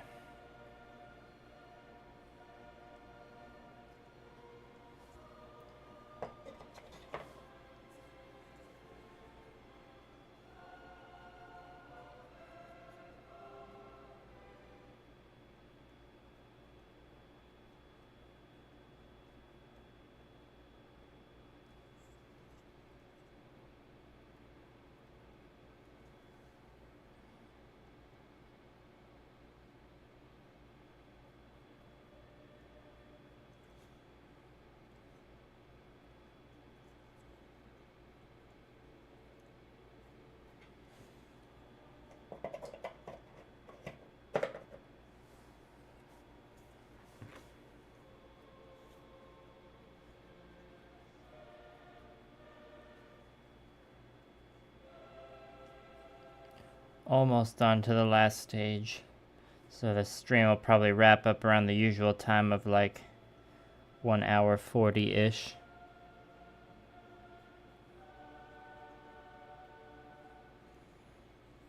And probably won't be another stream this week. I'm trying to think.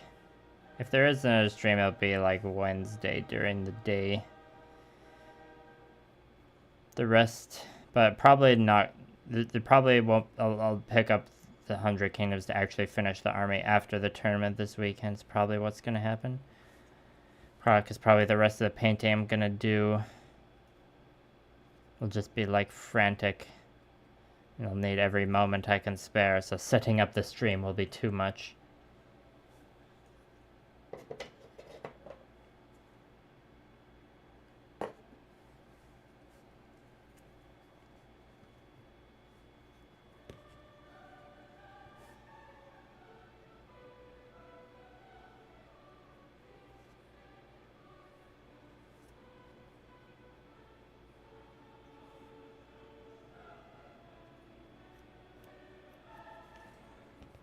See, I kind of like wiping off a bit of paint with my finger just to like add a bit more depth to the texture.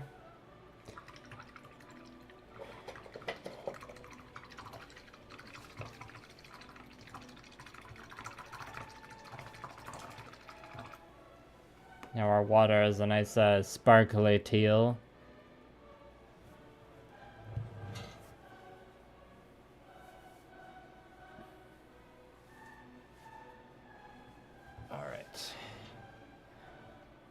Chug the rest of this water. Oh, it's already empty.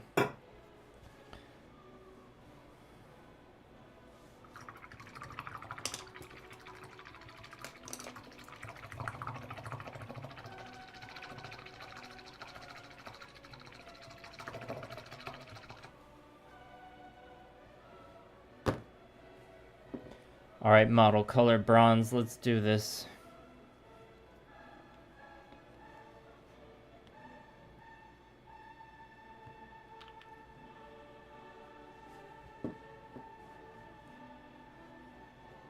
Oh no, I shouldn't have used metallics on this brush. It's stained with silver pigment now. Or whatever it's called, mica powder? I can't remember. Let's use this brush. Alright, and this is just cleaning up the mistakes like we were doing not too long ago. And here you can see there's lots of areas like on the ankle here where when I was painting the cape and was spilled over. So this is kind of a combination of cleaning up but also highlighting, because I'm putting the pure bronze over top of the bronze that has been stained with the darkening armor wash.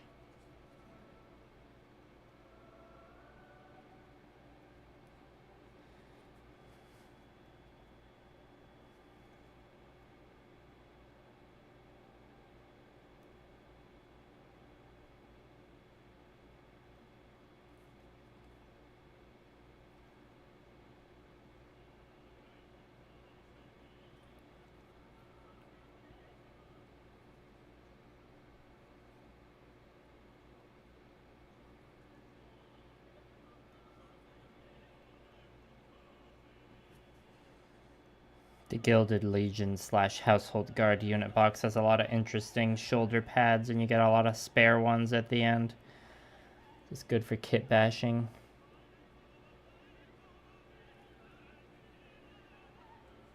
The Conquest model kits are very good for kit bashing in general, I've found. And someone pointed out to me that it's probably because they recognize kit bashing is harder when your minis are of a slightly unorthodox scale.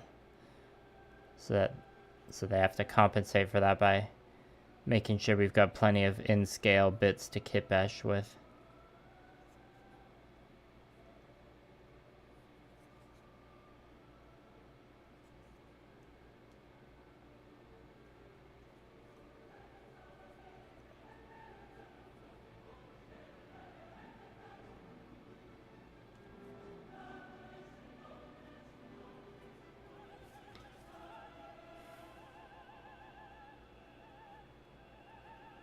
Okay, I probably will go over the black on most of these guys, just to at least get an even coat. Yeah, this shoulder specifically that has a face on it is very good. This one also has a face. I think I like this one a bit better, mostly because painting around that ring on the other one is super annoying.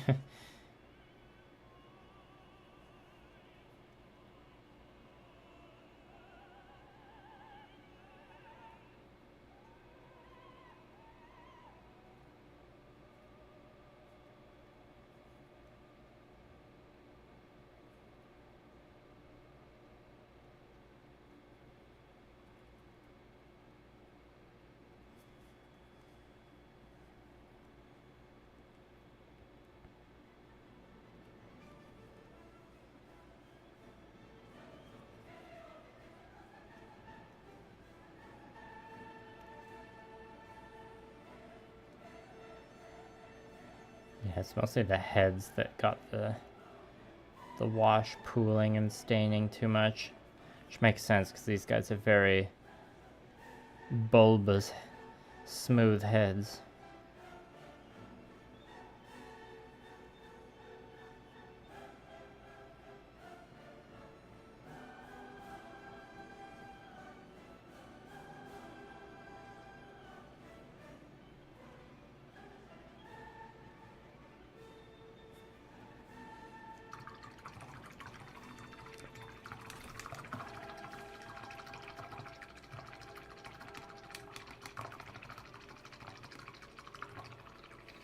Yeah, the ring is very labyrinth coated. Oh, whoa, Robert Jamison, thank you for the 1999 super chat. I will continue keeping on.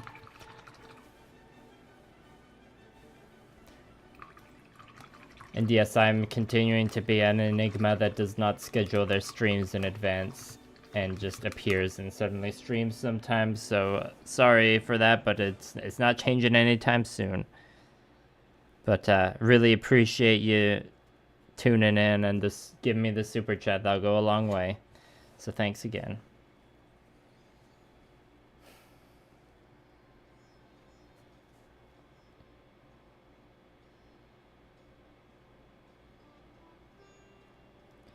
And I doubly appreciate people watching and engaging with the stream when it's not a Gundam thing. Not because I don't like Gundam, obviously I do, but because I'm always insecure about doing non-Gundam content ruining my channel. So when I do like a conquest thing and people watch it anyways, that feels nice.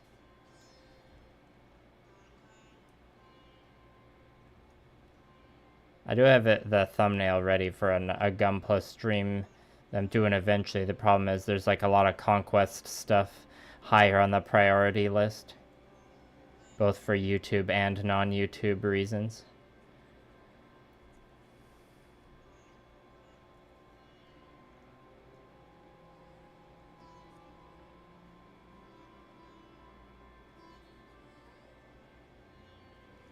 This shoulder pad's decent. It's got like some crossbones on it that I probably should have painted silver. Now that I think of it. I actually had a little spontaneous kit bashing session yesterday, and I used another set of those crossbone shoulder pads on a guy.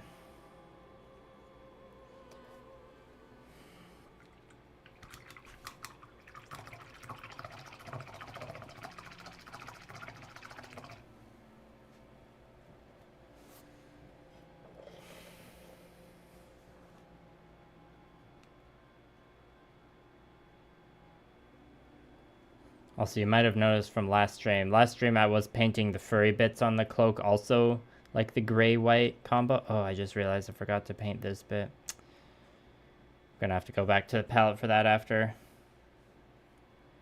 But yeah, I did end up deciding that we just needed a bit more contrast in the color scheme, so we went for brown. And I'm glad I did, because it really takes the color scheme of these guys to the next level. It was just a little too bland before.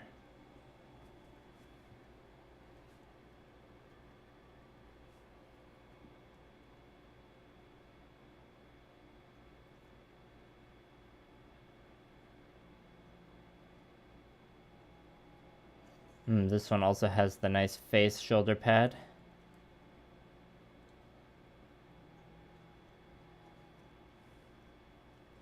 Okay, what was the part that was missing on this? Right, there's a little tassel on the side I need to paint.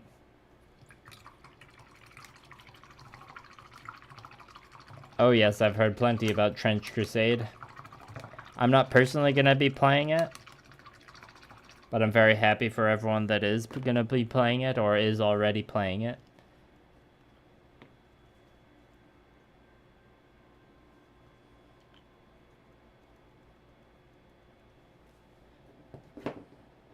If I had a 3D printer, I would probably, there's a much higher chance I'd be excited for some Trench Crusade, but you probably weren't watching the stream earlier. I had a bit of a explanation of how at the end of the day, I prefer more minis and less terrain. So like the games I choose to play a lot of the time lean more towards the mass battle side than the skirmish side.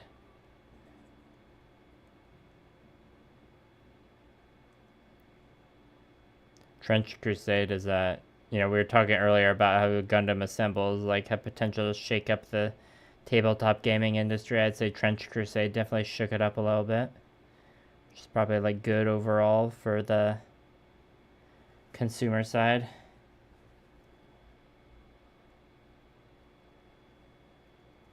And as someone who has finished in their bloodline, I got mad respect for Tuomas Purinen, creator of Trench Crusade, known Finnish person.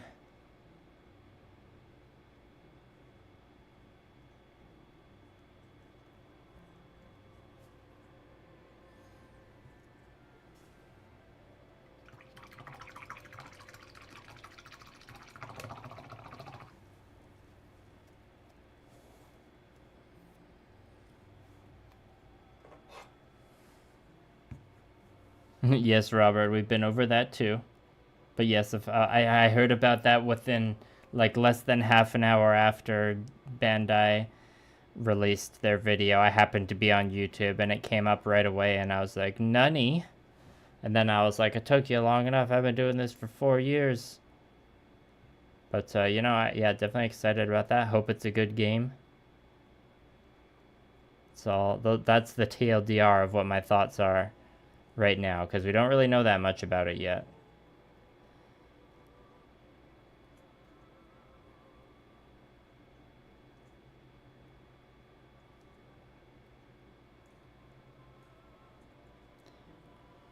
If I were doing YouTube properly, I'd have some editor clip out parts of these streams to make it into a compilation for a second channel where I have my thoughts about Trench Crusade and I hit that sweet algorithm and just get the monies.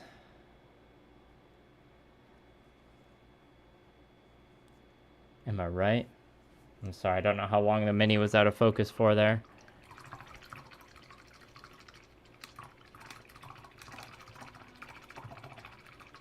Now you're not late to the party. Trench Crusade will still be available. The main question is like connecting with local people in your area to actually play the game with. As is the challenge with any miniature war game, really.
Oh, you mean like to the stream party? Okay, gotcha.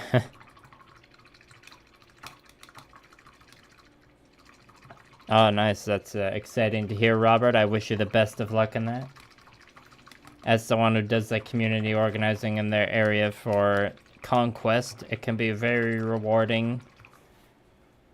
It takes a lot of free work.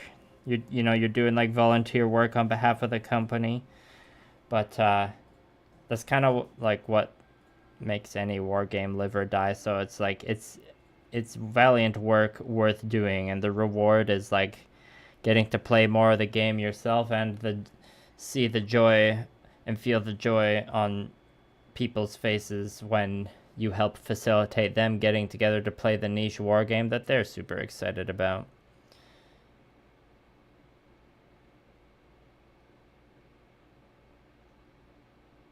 So I applaud your drive in doing so. It can feel like a thankless job sometimes, but it's an important job. A lot of the time, people will thank you, though, and really appreciate what you do.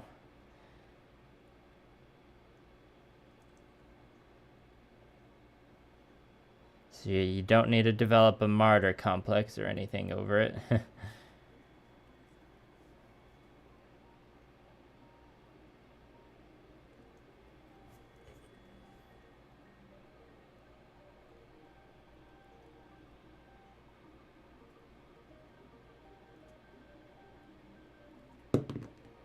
Oh, the handles be flying off.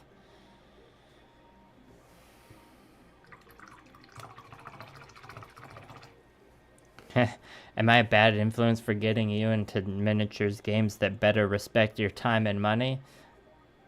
There's my counter to point.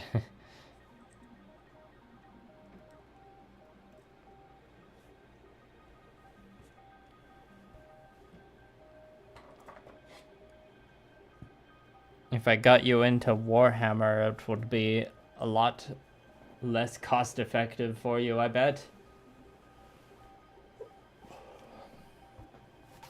Gotta take off a layer here, it's getting toasty.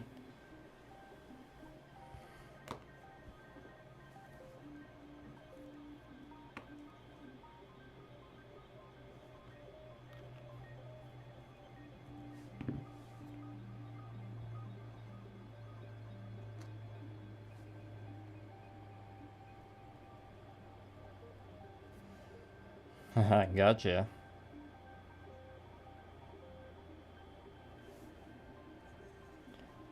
And this shoulder pad's pretty good too. It also has a skull on it. And you know, a splotch of silver paint that shouldn't be there, so let's fix that.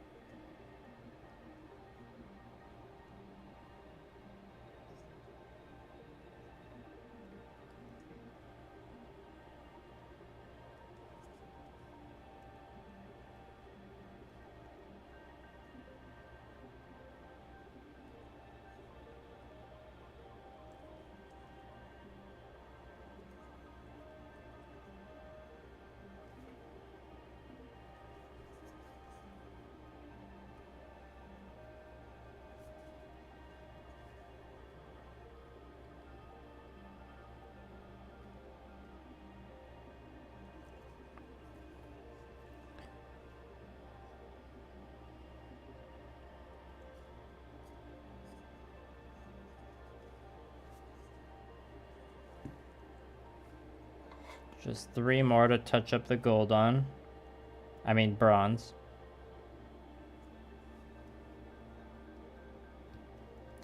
Ooh, you picked up the Mounted Predator and the Chosen of Death. Very fine sculpts those are.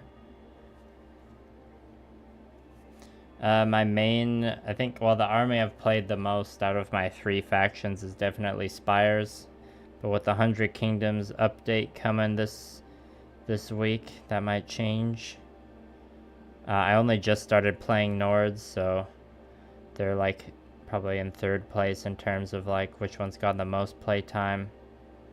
It really depends. Like after this weekend, the tournament will be over, and then I'll really be locking in on like which faction I'm gonna focus on in 2025 as my main. It'll either it's very likely to be, well, it could honestly at this point it could be any of the 3 I own, or faction 9, depending on what that looks like. That's getting announced this week. In terms of which ones I run for demos, I kind of usually, I mean, if it's at a convention, usually if it's a last argument demo, the ideal setup would be like, if it was just my collection, I'd be doing like 100 Kingdoms versus Nords, because Spires is like a bit more of like a wonky play style. So that's not as good for running demos. It's like Wadroon, Old Dominion, Spires, Sorcerer Kings, and like City States kind of a little bit aren't as good for demos because their like main army mechanics aren't the easiest to teach, but at the same time you could kind of like do whatever for a demo and make it work. It's like when you're doing homebrews for your D&D group, you tailor the experience to what you need. On the Parabellum Happy Hour on the 9th is when they're announcing Faction 9, and I have no idea what it's going to be. Best guess I have is it'll be like either a giant-themed faction or a demon-themed faction, and those aren't my guesses. Those are just guesses I've heard from other people.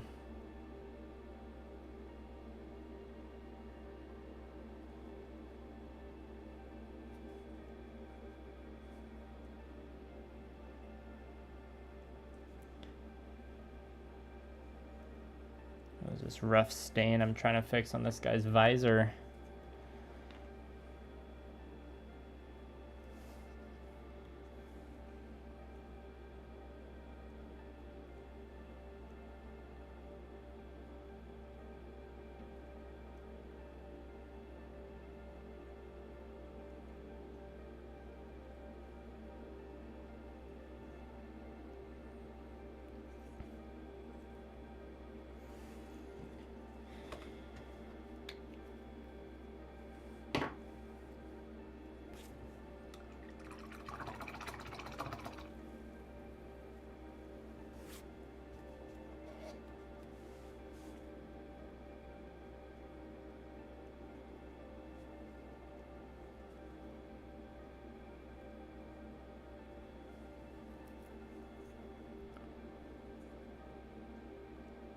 whatever gets announced on the 9th, I just hope they give me updated 100 Kingdoms rules in a PDF so I can play them over the weekend at the tournament.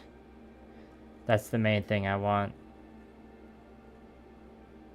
Faction 9 will come out regardless, but there's a very small chance I can play 100 Kingdoms in this tournament. It'd be great if that could happen.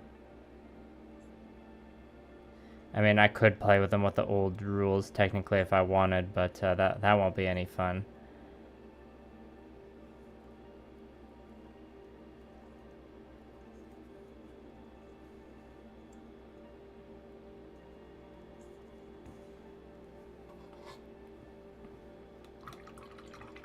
If it's demons, you'll be signing your paychecks over? Yeah.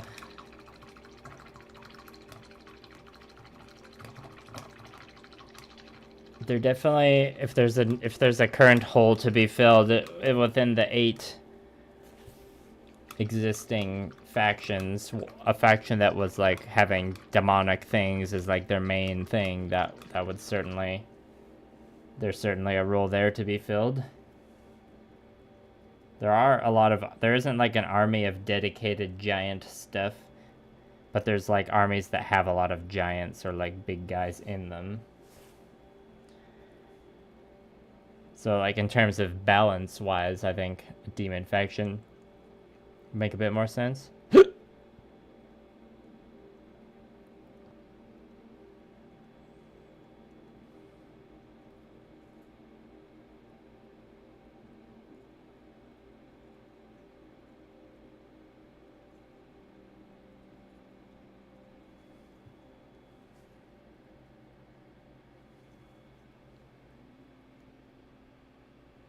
If the 9th faction is Hell, like Hel, it's like a kind of like draconic / demon themed faction from up north where the Nords are.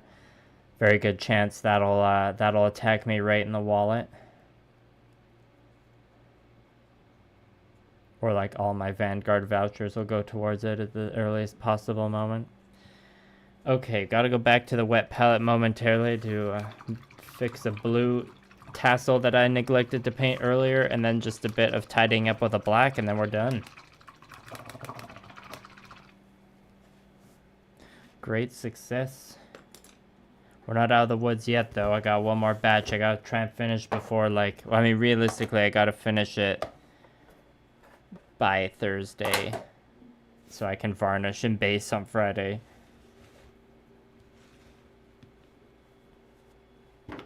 Because, I mean, that's kind of the finishing stage, but it's, you know, after the painting itself is finished.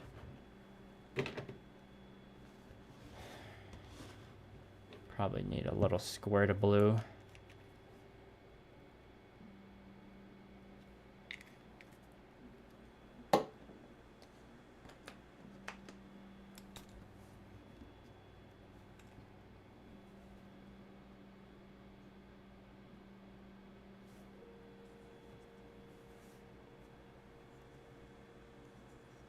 Yeah, it's easy to miss these blue tassels on the side here. I'm gonna start with the mid blue, and I'm gonna make just like a quick lazy wash of the darker blue to put over top it.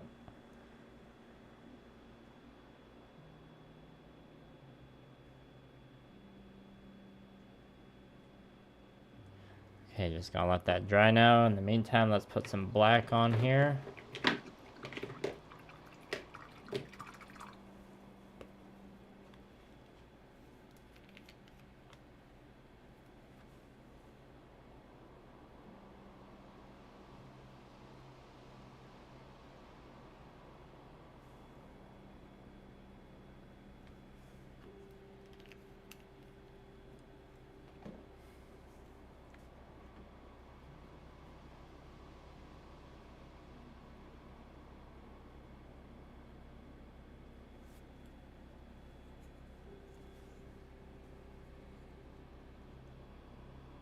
And this is just to give the shaft an even look.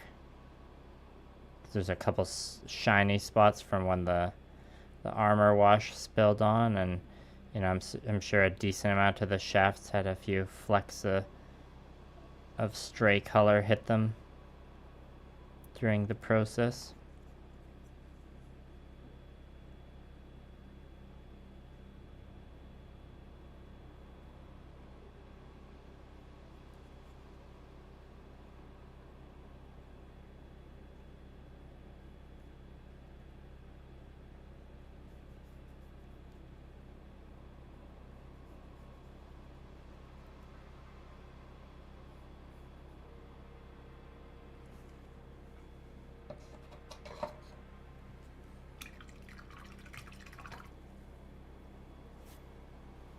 I forgot to check the base rim on that. I should be checking that as well. Pretty sure I got all that taken care of already though.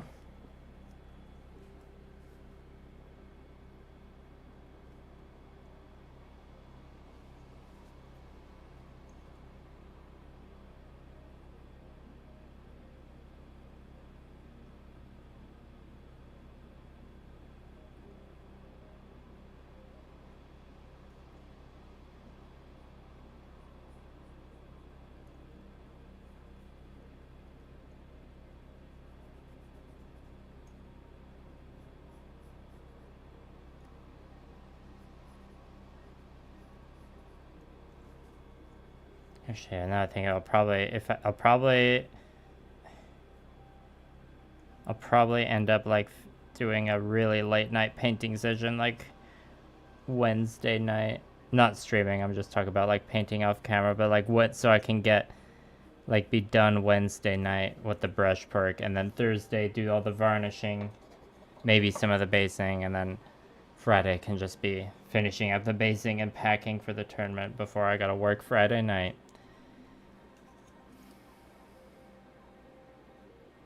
So the next few days are critical. Good thing I've got work starting tomorrow. And by good thing, I mean get working and getting paid is good, but if purely within the vacuum of having a fully painted army for this tournament, very bad, not optimal. I think I need the money more though.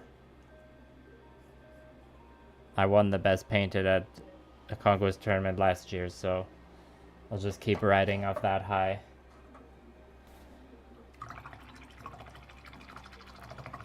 Yeah, I mean, I've never quite had the traditional 9 to 5 employment, Luke, so Friday night shift is not out of the ordinary for me. I used to work at a concert hall doing bartending there, and that was like, anytime anything cool with my friends was going on, I could never go because like I'm all just by default always working Friday and Saturday nights. And I'm back to that now, but done a bit earlier than I was on average from when I worked at the concert hall, so. You know, there's pros and cons to it, as there is with day shifts.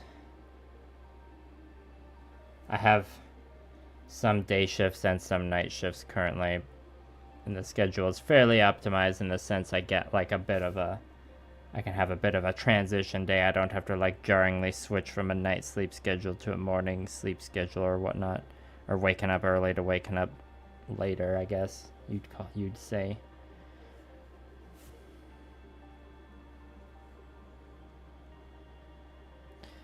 Yeah, driving upside. I mean, I'm not making like a weekend trip out of this tournament. I was always gonna just like drive up in the morning and drive back at night to save costs on hotel. You know, when it's Edmonton, that's a 3-hour drive, so I think that's typically what people do. But I understand you probably I have done it before, the War Machine tournament, where I drive up and like spend a night with a friend or family, just to like make a bit more of a trip out of it. Thanks, Robert.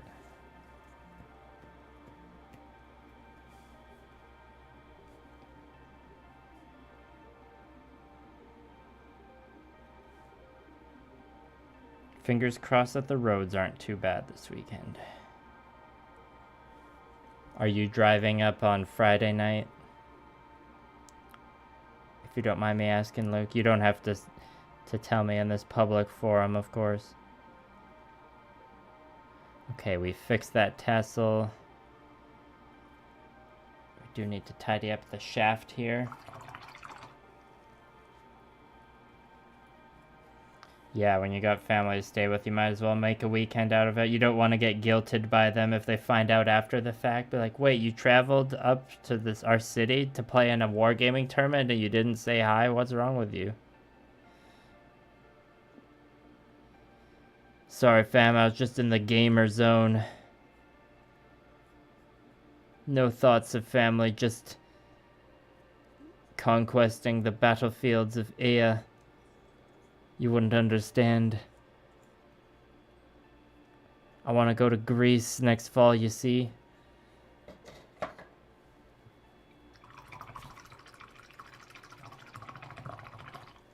It only bleeds through like if I'm really rough with a paper and the paper itself tears. That's happened before to bleed through to the sponge. You can see a couple green dots here where that happened. Usually it's fine as long as I make sure I don't like rip through the paper. It could have been the black paint you were using like had a bit more chemicals in it that maybe soaked through. But usually if I'm just using my typical water-based acrylics, it's not an issue bleeding through into the sponge. And you know, I have like, it's pretty normal for a wet palette sponge to get stained a bit after like frequent use.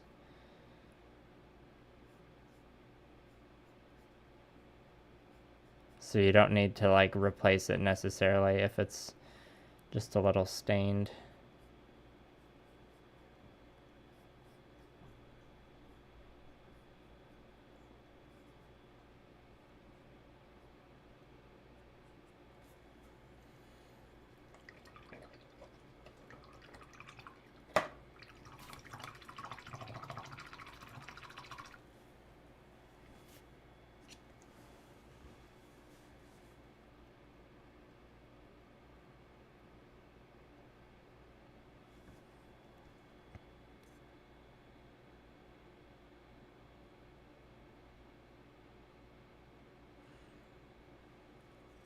Yeah, it'll be tempting to get food with everyone after the tournament on Saturday, but it depends on what time it wraps up. If it's on the later side, I'll probably just want to like drive back so that I can get home at like, you know, before 1 in the morning as opposed to like 2. I can't remember what the schedule is. I know it's a 3-rounder, so shouldn't be too bad. Driving to Edmonton for just 1 day and doing a 4-round tournament, done that before. That's requires some stamina.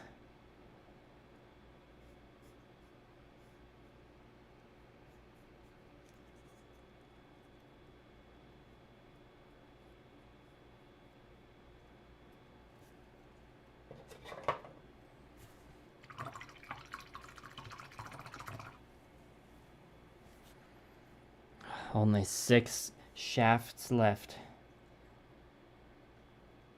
Giggity.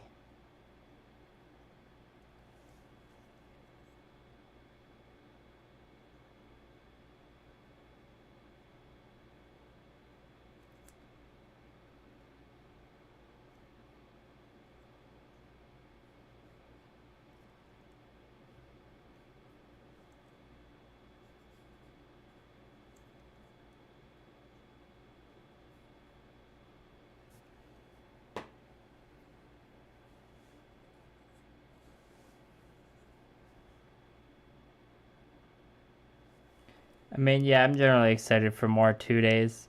With all my Friday and Saturday shifts now, though, like, I don't know how many of those 2 days are going to be able to attend. I mean, like, I'll be able to attend some of them with enough advance notice.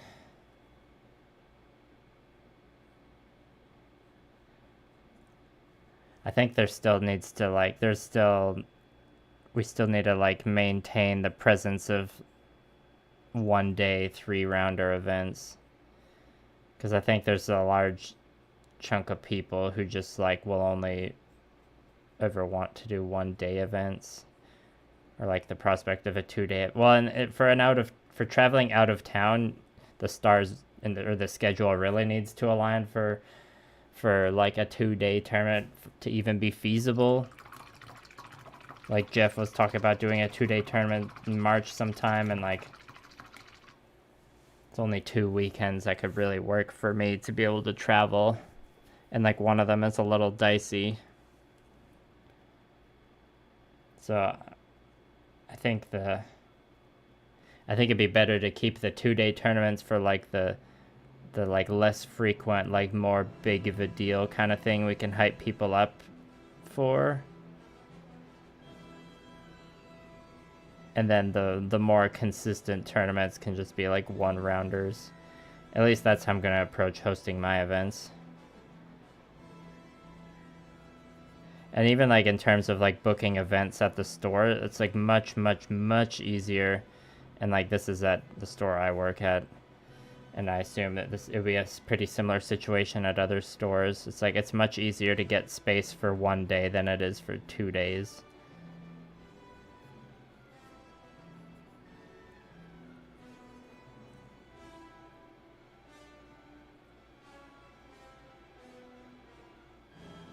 Yeah, monthly 1 days. That would be a sign of a pretty healthy community.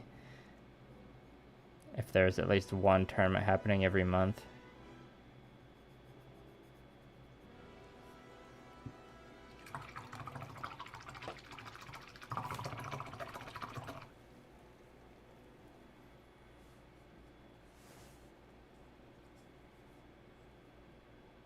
Robert, Luke plays the Old Dominion. Lots of bones and ghosts and walking crypts.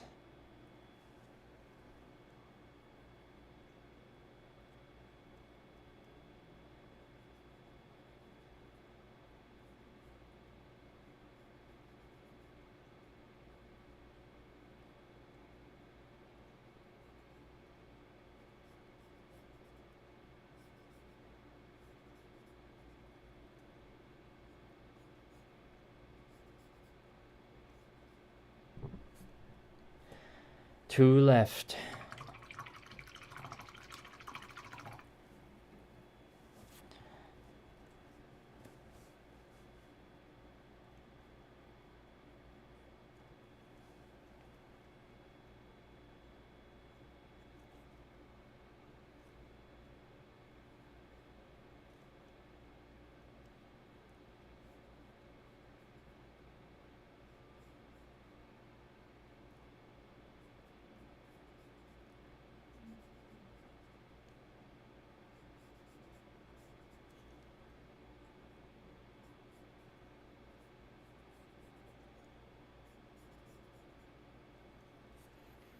One remains.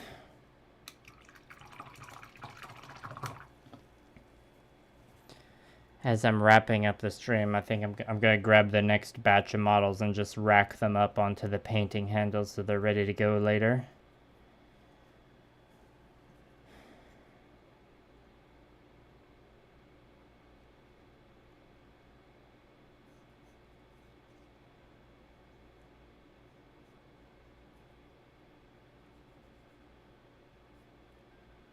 This batch I'm completing now was 12 models that are all pretty much exactly the same color scheme, and I think the next batch I got is like 8 or 9 models, but there's like a pretty solid amount of variance between them.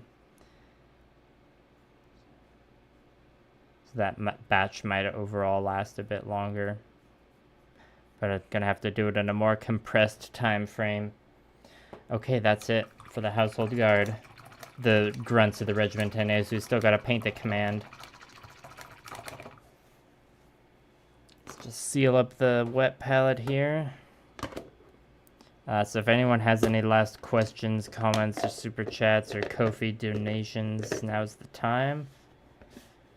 Gonna be wrapping up this stream soon, right at 2 hours 11 minutes, not bad. I thank everyone for watching very much.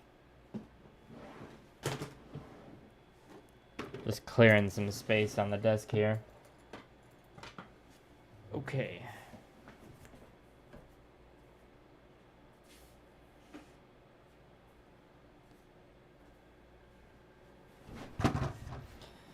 Got the tray of models on the bacon sheet here. This is the batch I'm working on. Just take them all off first. I'll explain them as I'm putting them on the handles.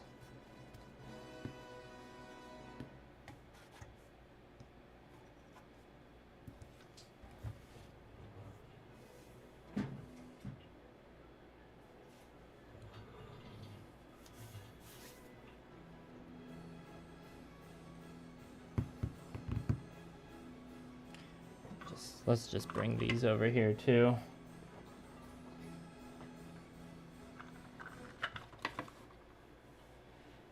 Thanks, another Nate. I am, a little disappointed in myself for only getting one burp today, but it can only be go hard on the burps if I got like a can crack lined up for the start of the stream, and that just wasn't a reality this stream. Maybe next time. So sorry for the disappointment, but I'm glad you appreciate that one burp so much.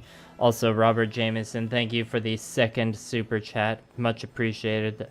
That 10 spot will be utilized on my road trip this weekend, perhaps.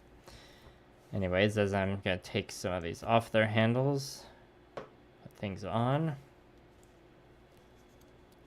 We have one custom men-at-arms, given a better sword, hat, and shield. I've had to do a lot of kit bashing with my men-at-arms lately to compromise, because the resculpts are coming out that look so much better. But I'm gonna be a contrarian or a hipster and just continue to use the old school men-at-arms and be like, I like them, they're charming. The same thing I do with my abomination. So we got that one man-at-arms that needs to be finished. Got this kit bash, retinue kit bash, hammer and shield. It's a Steel Legion body.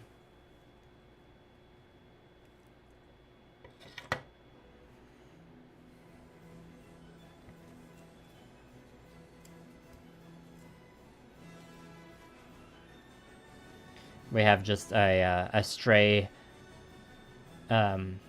household guard that was not included in the initial batch of grunts.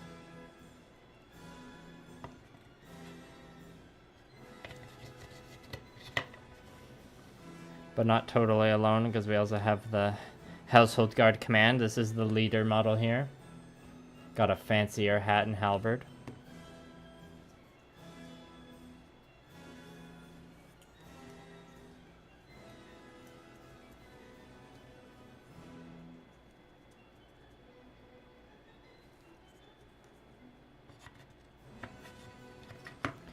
We got the officer for the household guard, the drill master. Or no, this is the arms master, my bad. Got 3 weapons on him. Got a fancy hairdo.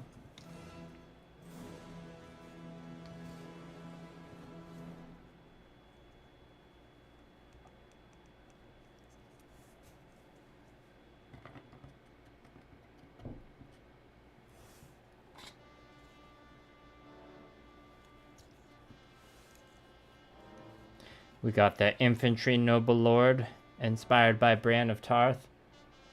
Gonna paint mine with gray hair.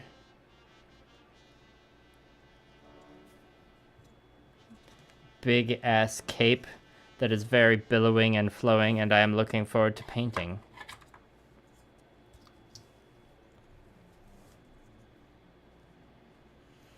And we got just one more Steel Legion that needs to be added to the unit. I think that's so I could replace the retinue kit bash that's currently filling in there. And then last but not least, the most intimidating one out of this batch is the household guard banner.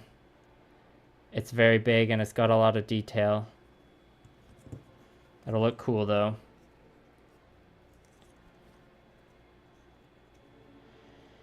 Alright, I suppose I could glance at the calendar quickly before the stream is over to just let you know if there's gonna be another one this week.